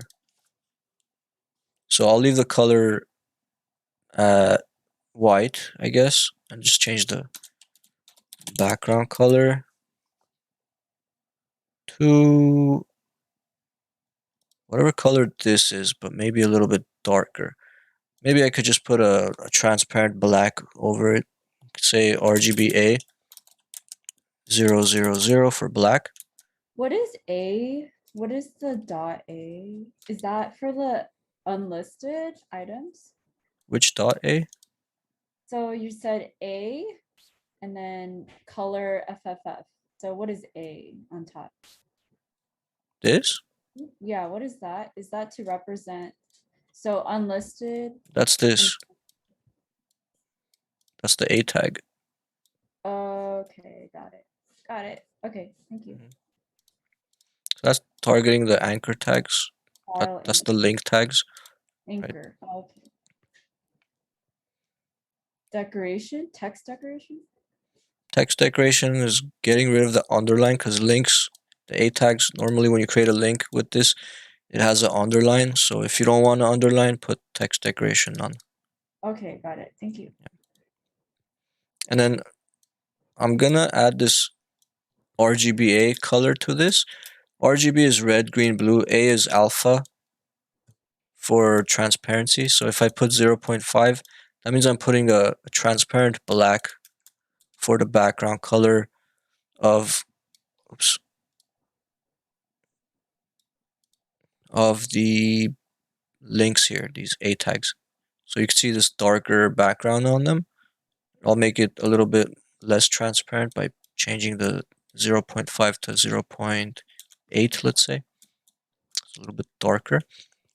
And then what we could do is when we hover over it, instead of changing the color to yellow, maybe we could keep the color change to yellow, but let's also add background color, make it lighter, like sort of highlighted.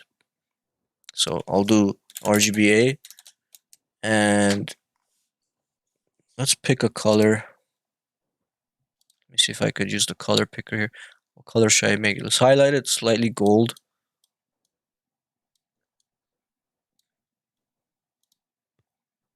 Make it a little bit transparent. So now when I hover over it, the background color also changes. And let's get rid of these bullets. We don't really need the bullets there. To get rid of the bullets, that's on the unordered list. Right, that's the container for the whole list here. We put it all inside an unordered list. So if you want to get rid of the bullets, you have to change the CSS of this UL tag. So for the UL in my CSS, I'll put list style type none. Right? Remember, I could change it to like square, make them or I spelled square wrong.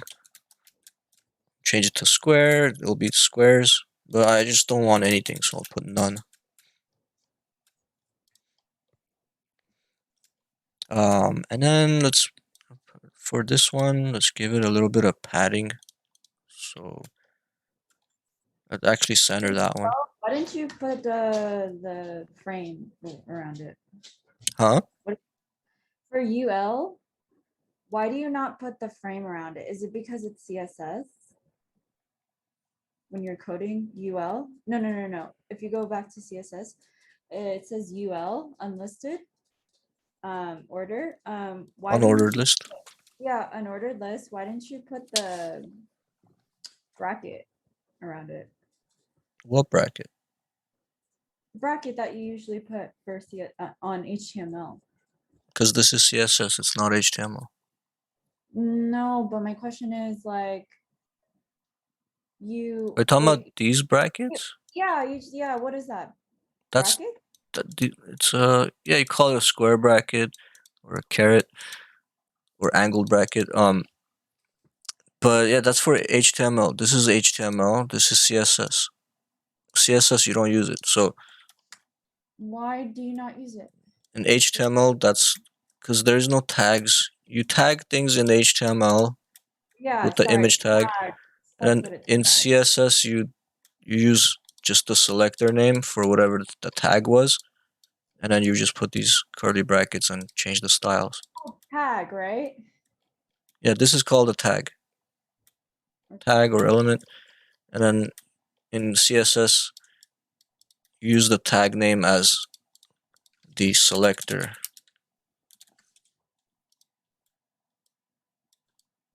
Right, so you tag it in the HTML and over in the CSS, because you've tagged it, you can do something using the selector for that tag. So doing this will change all images to width 400 and give them a border. Right, so I could have in my HTML, I could have multiple images. They're all going to be affected by this one CSS selector for image. And then again, just same thing here. We have, but this one, instead of using the tag name, I'm using the class name here. So I'm putting dot poster as the selector, or here I'm using the ID of poster. So I could use the ID selector instead of the image tag.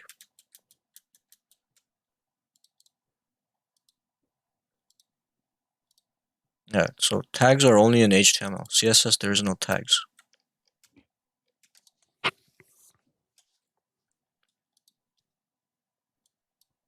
Okay. I'm gonna center this movies H4 here that I created. So I have a li here. It says there's a H4 in it. Instead of a link, I put a H4 for the movies. That's why it's not highlighted like the other ones. So I want to say H4. Or more specifically, I could say the UL H4. So the H4 that's inside the UL. Make that text align center. And give it some padding. And make it bigger. Let's use font size 2em. Let's try. Yeah, it's not bad.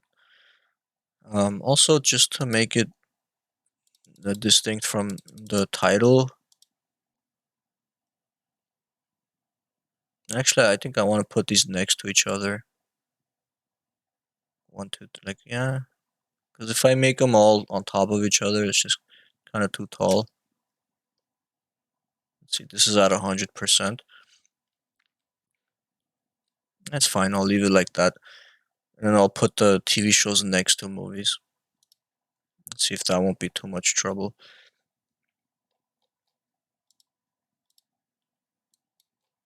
So if I want to put another list for the TV shows, I'll just copy paste that UL. So now I have 2 ULs, one for movies. This one, I'll make it for TV shows. And I'll put my TV shows in here. What TV shows do I have so far? I just have 2, I think. I have House of the Dragon and The Queen's Gambit.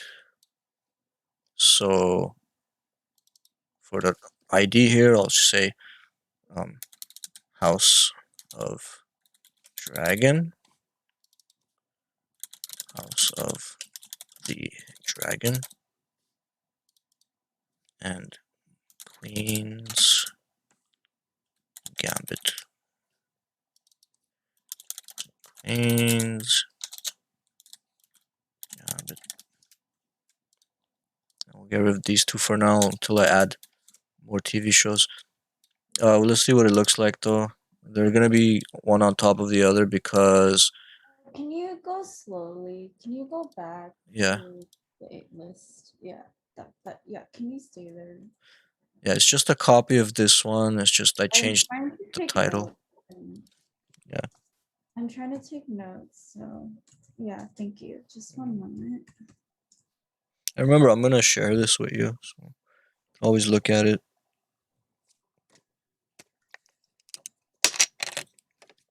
Why do you put hashtag?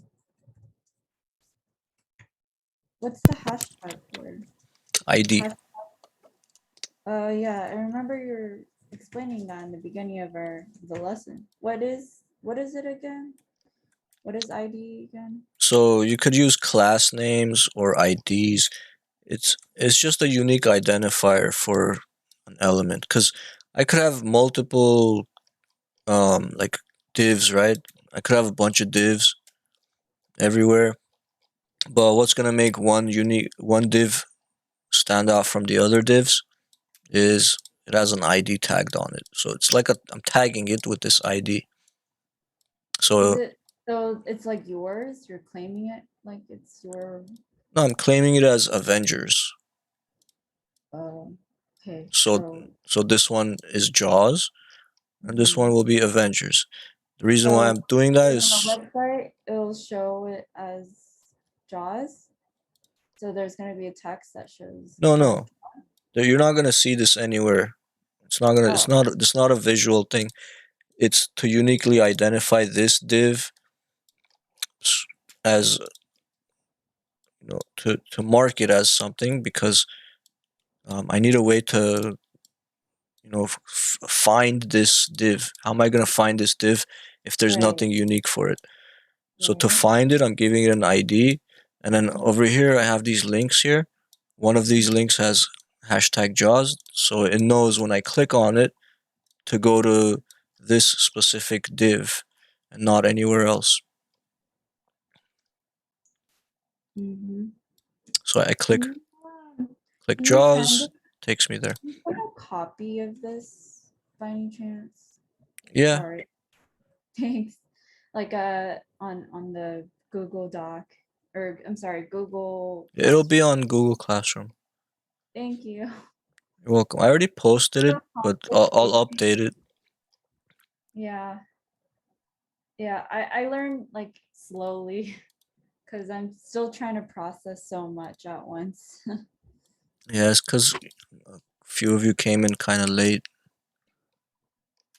But yeah, this is all like review for other people because What do you mean I came in late? I've been watching your YouTube videos. I already covered most of this. But yeah, watching the videos, you can ask questions. So, and I don't know, did you sit through the whole 3.5 hours of each video? Yes. It should be kind of review for you because I already talked about IDs a little bit. Mhm. But again, there's always W3 schools. If you want, you could go through their tutorial like on your own time and see if it. You have to repeat things. You don't learn it right away the first time you hear it.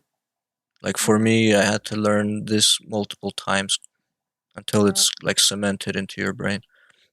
Yeah, for me, I have to learn slowly and then I like have to make note cards and then memorize the note cards. I don't know about note cards, just practice actually building pages yourself, probably the best way. Okay. Thank you. You're welcome. Yeah, so I want to put movies and TV shows next to each other, so I don't have like a super long list of links here. And normally I would do this with CSS grids or CSS flexbox, but I think just for 2 columns, it won't be too much trouble to fit these next to each other just by changing the unordered list to display inline block. So if I change the UL here to display inline block, well, that kind of breaks a lot of things. Wait, sorry, that broke because I also deleted the closing bracket accidentally. Display inline For me, block. why do you put error? Um, I accidentally deleted this bracket. That's why that happened. a lot of fixing, and editing. Right now, all I did is add display inline block to the unordered list. So by default, it's display block. And remember, I was just going over block level elements. I said how these are block level elements. They don't go next to each other. These are inline elements. They do go next to each other, but you can't specify a height or width. What is inline block? Like why is it hello, hello, hello, and why is it so it's gonna turn out like that on the website? I'm No? just saying if I had an element like an A tag, and inside the A tag I just said hello, this is what they would look like normally Okay. because they're inline. Okay, got it. Thank you. Welcome. And then inline block is like a mix between block and inline. So inline elements, remember you can't specify the height or width, and padding, I should say padding overlaps. Right, so if I have this and I give it some padding, and I have 2 of them, let's say, and I give them padding where, let's say, it doesn't have a border on it, but we give it padding that makes the box get bigger. It doesn't actually push them apart. They'll stay where they were and the padding will just overlap each other. But if we change it to inline block, that won't happen. They'll actually move apart. So we're gonna have to change the unordered list to inline block, so we could put them next to each other, and we can keep their padding and stuff. So that's why I'm changing this display to inline block. That's putting them next to each other. Inline block can also be centered with text align center. Okay, so we need to put text align center not on the UL, because that's just going to center everything inside the UL. We want to center the UL itself, and margin auto no longer works because it's not display block anymore. Right, to center things that are display block, you have to use margin auto. Again, unless we're using CSS Grid or Flexbox, but again, that's a whole other story. So margin auto on a block level element will center it.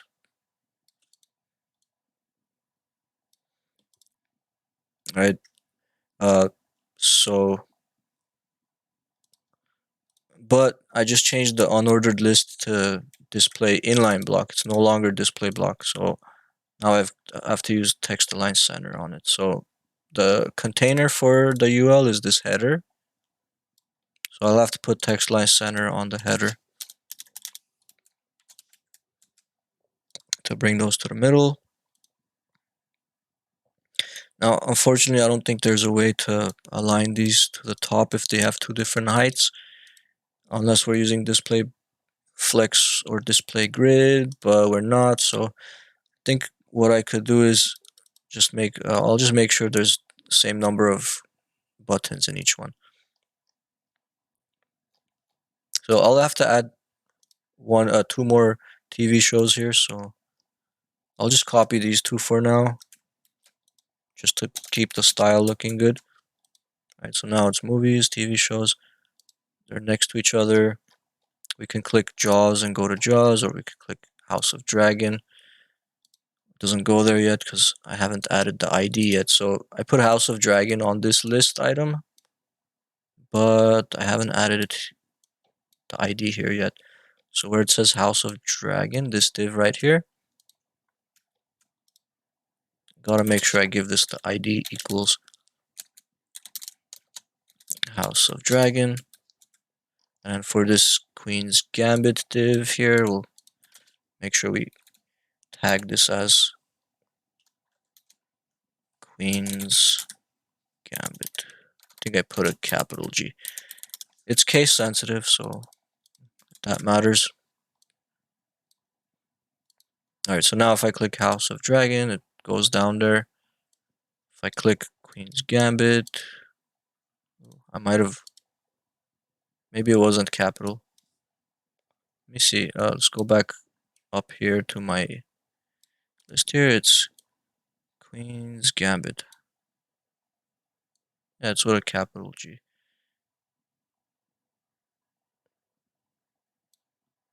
Oh, sorry, there's no hashtag here. It's ID already represents that it's a ID.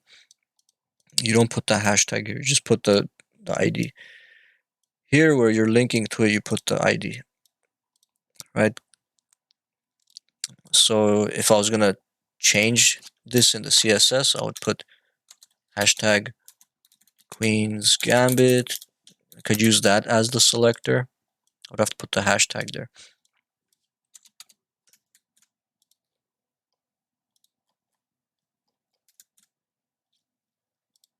So just like I was trying to mention up here. So if we have something with an ID of poster on it, you're trying to change the CSS for that without using the actual element name. You want to use the ID for that, you could use the ID like this.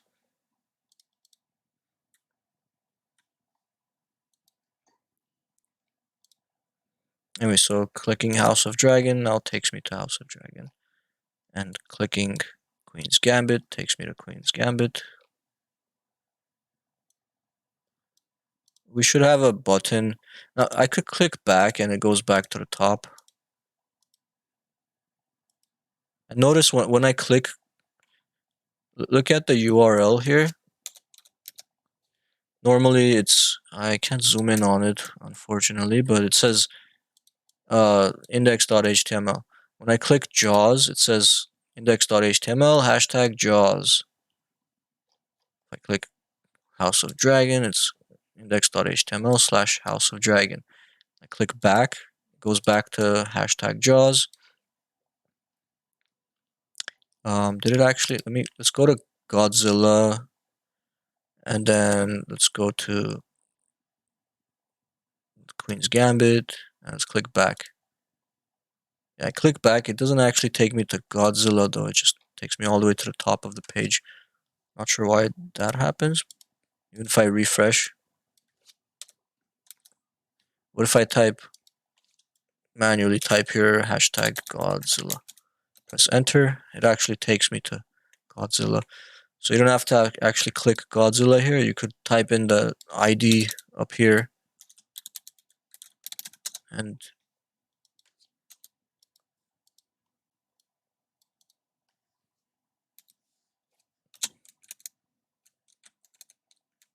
it worked the first time. Doesn't work now. Hashtag Lost Boys. Now it worked. So for some reason it doesn't do it the second time. It just does it the first time. But you could just click the button. So let's add a back to top button after maybe the paragraphs. So after each paragraph, let's add a link here, or anchor tag, right? The A tag. Give it a href equals just hashtag, and back to top. So clicking this so this is kind of weird, but I'm just putting hashtag. It's basically like an empty ID. When you do this, it just goes to the top because it doesn't know where else to go. But technically, you could put hashtag top and then somewhere at the top, like on the head, give it an ID equals top and have it scroll to the head every time you click ID equals top. But you don't need to, so I'm just not going to do that. Where's my... There it is. So I'm just going to put href equals hashtag because that works too. And then I'll just copy this and paste it at the end of every paragraph.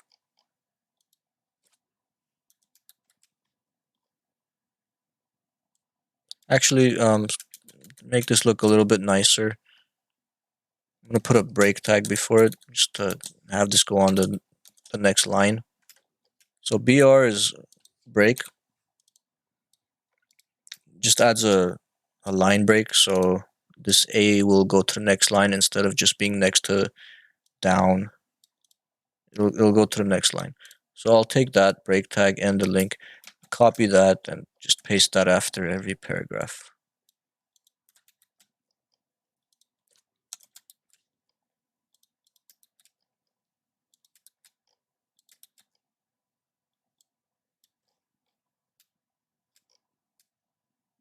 Cool. So now every paragraph should have back to top at the end. Look at that. The back to top button has a gray background and the hover effect. Why? Because it's an A tag. And over here for the A tags, that's what I did. Right? Somewhere up here I put for my A tags, gave them a color, a background color, and then I added a hover to them and an active. So these are A tags, but so are these. So every A tag is affected by these styles I added. If I don't want every A tag to have these, I just want these to just be a regular, like just text or the default styling for links. And I could be more specific about these A tags. I could say header A. So only the links in the header will have this styling. The other ones just will be the default styling. but I think I like it with that styling, so I'll take out the specific header tag there. Let these have this too. It looks cool, so why not? And I think this paragraph could use a little bit of padding on the bottom, at least.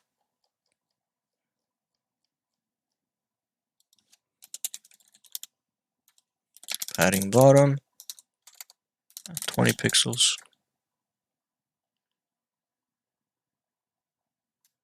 Oh wait, sorry. The button is in the padding, so that's why it didn't get pushed down. I'll have to add padding to, not padding, but margin to the A's.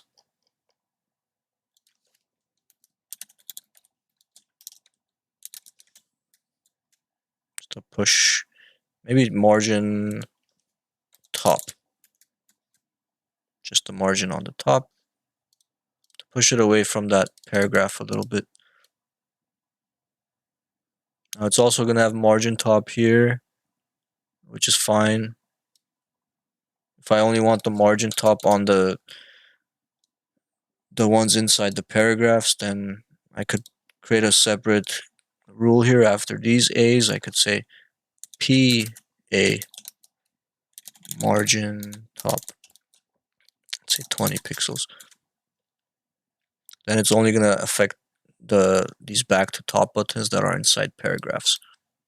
Remember, these are the ones at the top are inside an unordered list, inside these list items, right? These are the links. And then this one is inside a paragraph. So if I want to treat this one different than the other ones, just have to be more specific with my selectors. So this means the anchor tag inside the paragraph, I want it to have a margin top 20 pixels. And this one just means any anchor tag.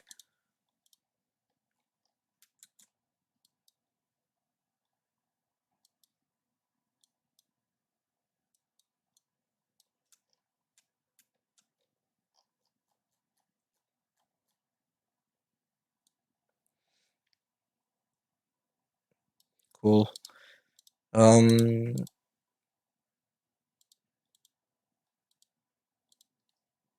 So I will upload this and give it to you guys. I don't know what else to add to it. You guys have any questions or any ideas, like, or want to know how to do something here? Maybe I could explain it if you ask me. What would you like to do here? Maybe add a background image or something?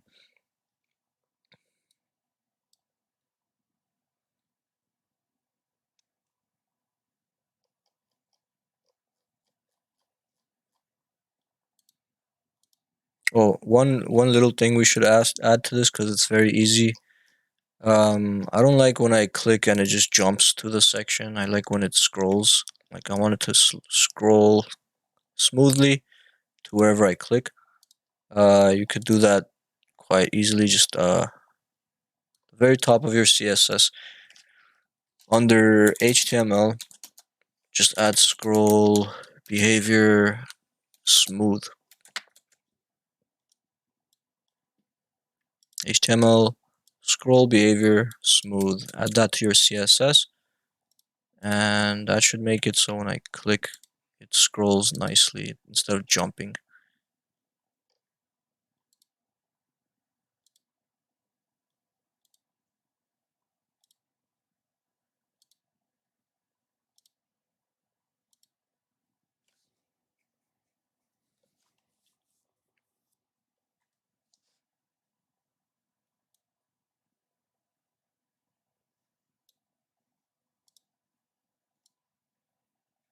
Okay, let me look at what I required for this assignment.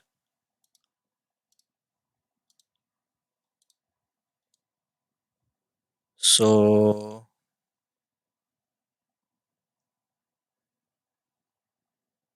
okay, what is this? Assignment 3. Edit.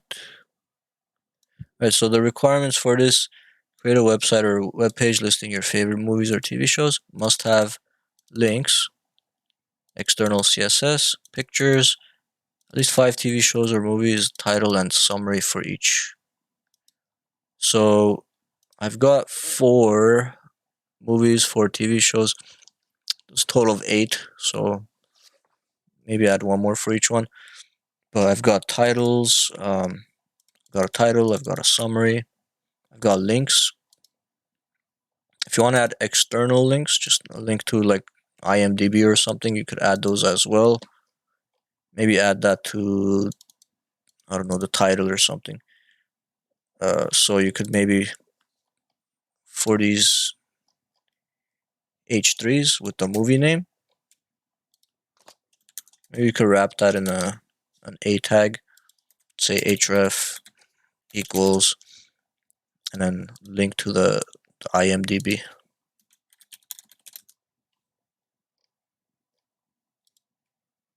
So you just copy this link here and paste it in here.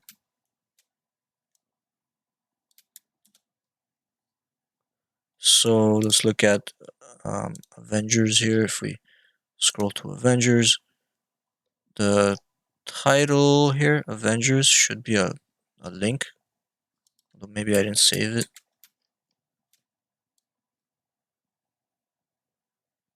Oh, I forgot to put this inside. There we go. Make sure the Avengers text goes between the opening and closing tag. So that's going to be the link. Oh, and also it turned with it has the same background and effects that all the other links now have. But that's okay. I'll click on it and it'll take me to IMDb. If I want to open that in a new tab, not in this current tab, I can add it's another attribute. So we have href already. The target attribute is what you need. Target equals, and I just put underscore blank if you wanted to open a new tab every time. Target equals underscore blank. That will cause it to open in a new tab. Let me refresh that. Hey, I didn't save it. I spelled it wrong. That's why. Target equals underscore blank.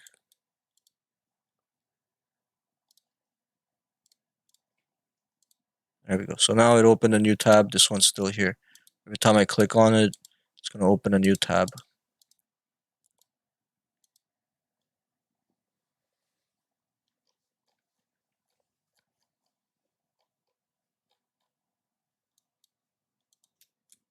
Um,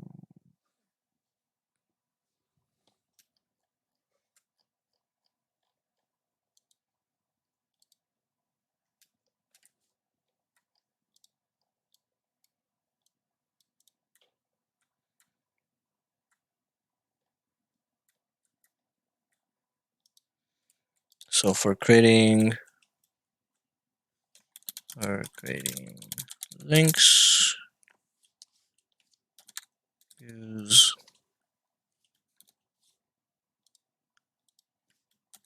a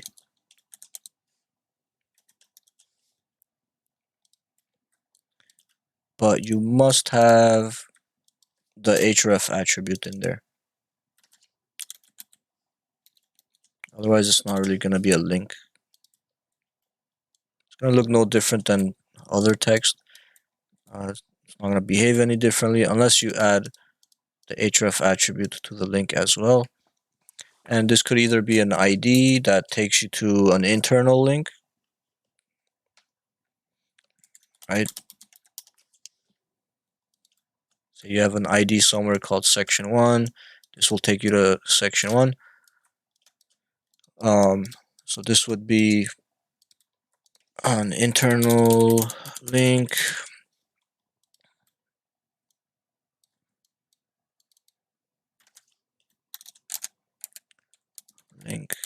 to a spot in the current page. Or you could have, if you have HTTP or HTTPS colon // some website.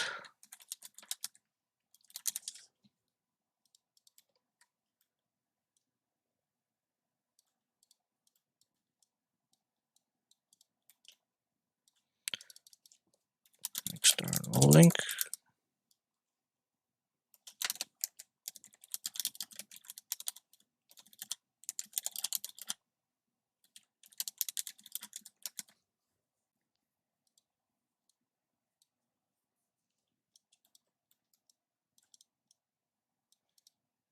And if you want this to open in another tab, you need to add, could be either after the href or before the href, doesn't matter.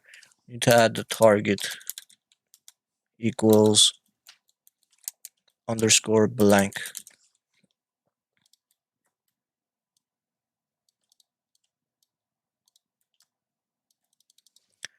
To open in a new tab, use target attribute.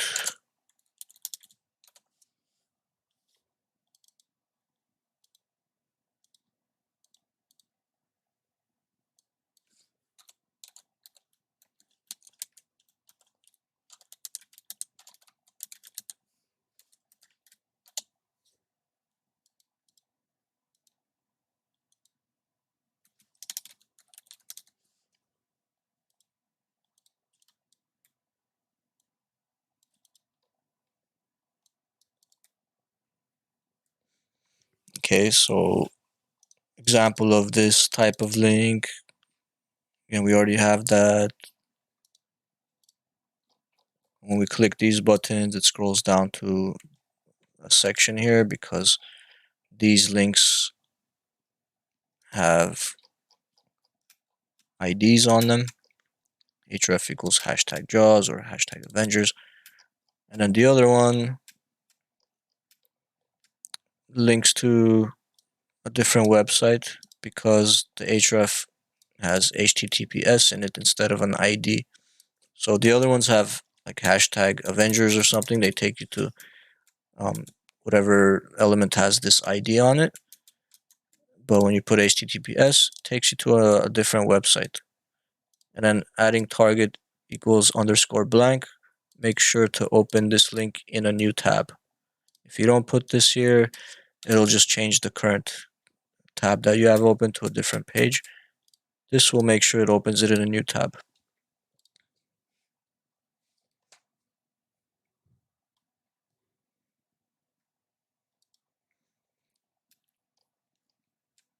Cool. And if you want to be specific about elements, then you can be specific. You could follow the rules for selectors.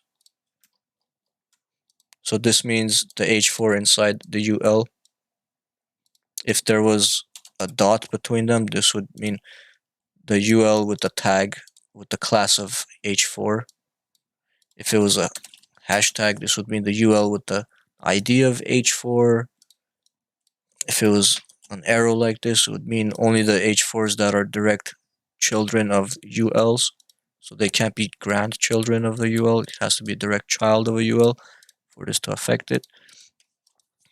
You have a bunch of them. You have the tilde or the plus sign, which means the h4 that's a sibling of the ul, or the adjacent sibling, which means the sibling that's right next to it. This one means just any sibling that comes after the ul. And siblings are just elements that are children of the same element. Okay, but I'm going to leave it at this, which means h4 inside ul, because I'm trying to target the h4. Where is it? I'm trying to target this h4 that's inside this ul.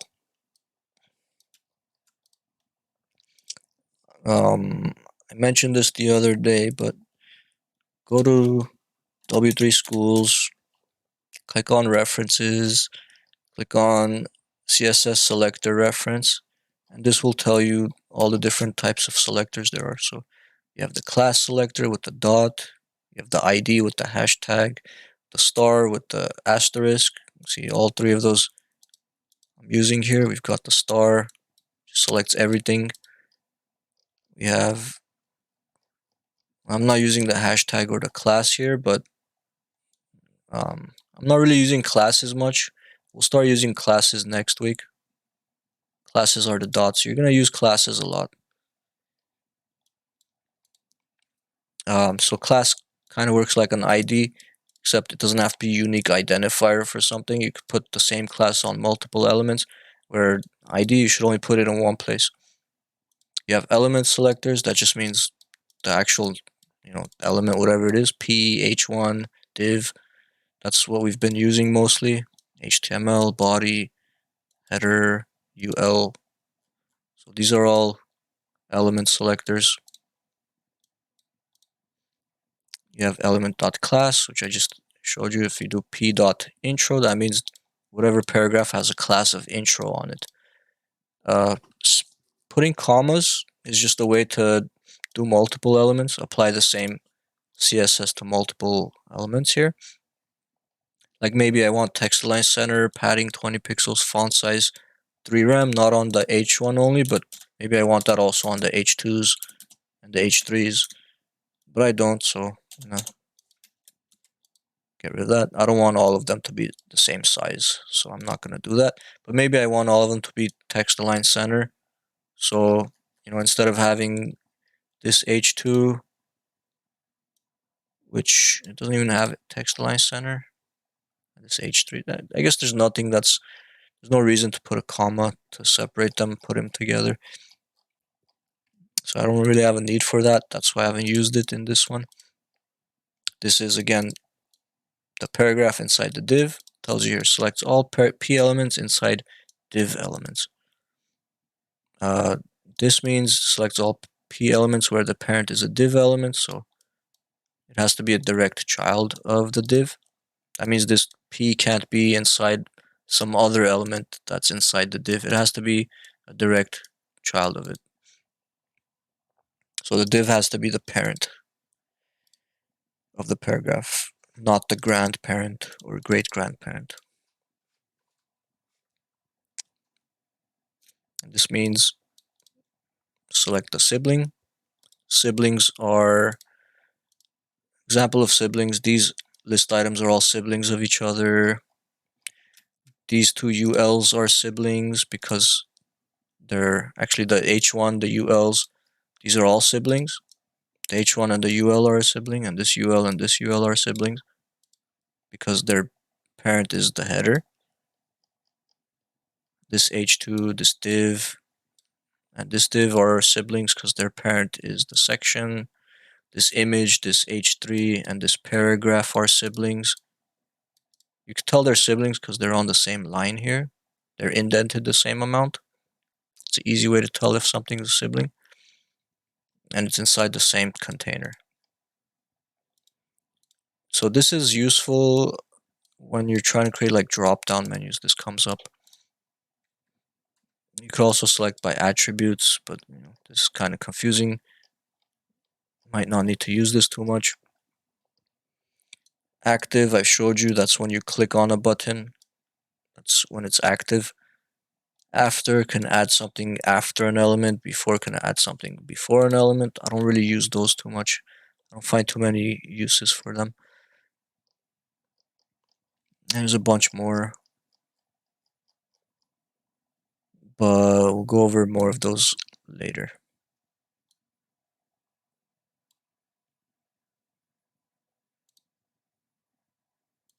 Right, so I'm gonna delete this older one.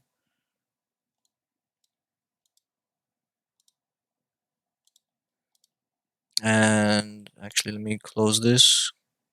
So here's what it looks like. This is what I'm gonna give you. Your job is gonna be to put your own movies in here and style it a little bit differently.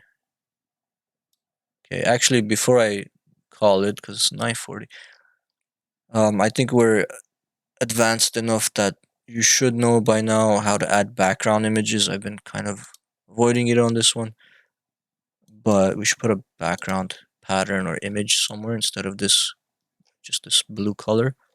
Maybe I'll put a pattern.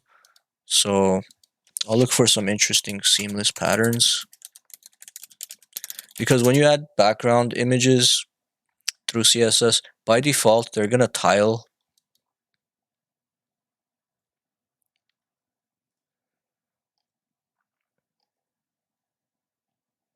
So maybe I think I put like something related to movies. Seamless pattern, movies. See if something comes up.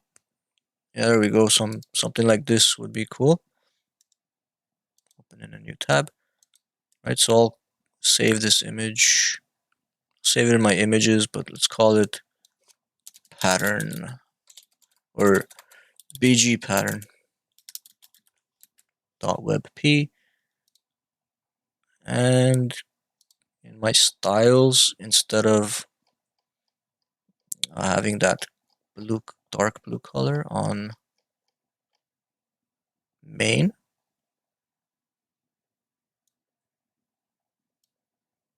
actually, is it on main? Yeah, it's on main. It's not actually on the footer. As you can see, the footer is still white. The header is a different color. So it's only on main right now. That's fine. I'll keep it on main. I'll change the background color to just background URL. Now again, don't be confused by this, but remember that we have to go from mystyles.css to the images folder to this background pattern .webp to grab that image. Now, unlike inside the HTML where I put source equals images Avengers, I'm gonna have to put a dot in front of images because the index, this image tag is inside index.html, which is right here outside of the images folder, outside of the CSS folder. But mystyles.css is inside the CSS folder, so they're not in the same location. So finding this image is going to be different if I'm coming from index.html or if I'm coming from mystyles.css. It's going to be different. From here, I just put images avengers.jpg because I'm going from here to images avengers.jpg. But if I'm in here in my CSS file, I'm trying to go to that background image, I first have to get out of the CSS folder. So I have to put .. // that's just how you get out of a directory. Go up one, .. // and then I can go into images, and then I could get that BG pattern.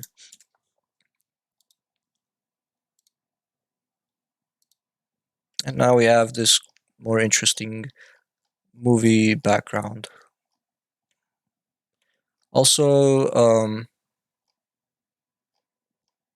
yeah, so like I said, it tiles by default, right? Because this was just this one square, but here you can see it's tiling. So I looked for a seamless background pattern, so we could tile and you won't see the line where they separate. You could also make this so that it stays where it is, doesn't scroll with the rest of the page. That might give it a little bit more depth and make it look a little cooler. And since we're not getting into too much advanced stuff right now, might not be too much trouble to add this. So it's going to be background position fixed. If you add background position fixed, it should keep that. What happened? Background. Oh, sorry, not background position. Background attachment fixed. So add background attachment fixed, and it should stay where it is. So it's not scrolling with the rest of the page, it just stays there. And that makes your page look a little bit more interesting, I think. Gives it some depth, especially if you add some CSS drop shadows on your divs. Do box shadows. 2 pixel, solid. Actually, sorry, 2 pixel for the X and Y offset. Maybe 5 pixels for the blur, and then RGBA 0.5 for the color. That should give us a drop shadow. Where is it? I don't quite see it. Maybe it's no, but I don't see it. Box shadow, X offset, Y offset, the blur, and the color.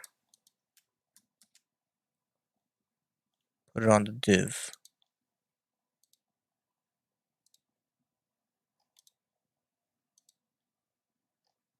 But I'm not seeing the drop shadow.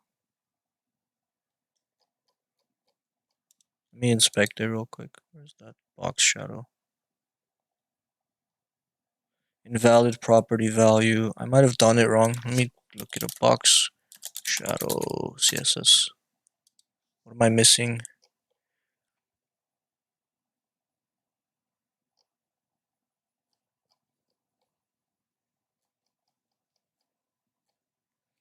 So we have the H offset, the V offset, the blur, the spread, the color.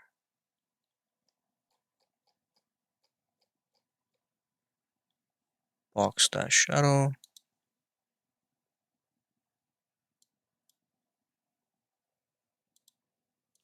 Let's add another like 0 here. See if that helps.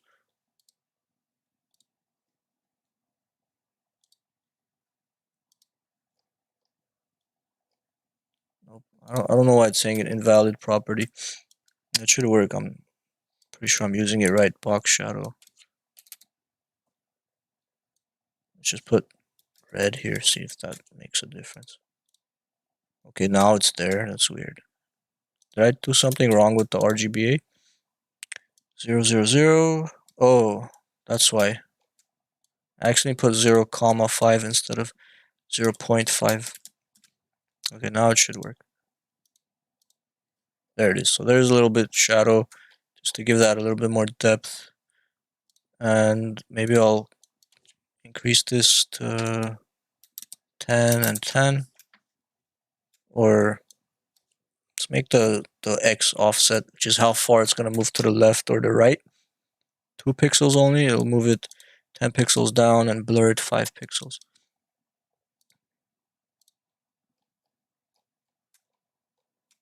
Yeah, so there you can see the shadow, especially when it's on top of some white.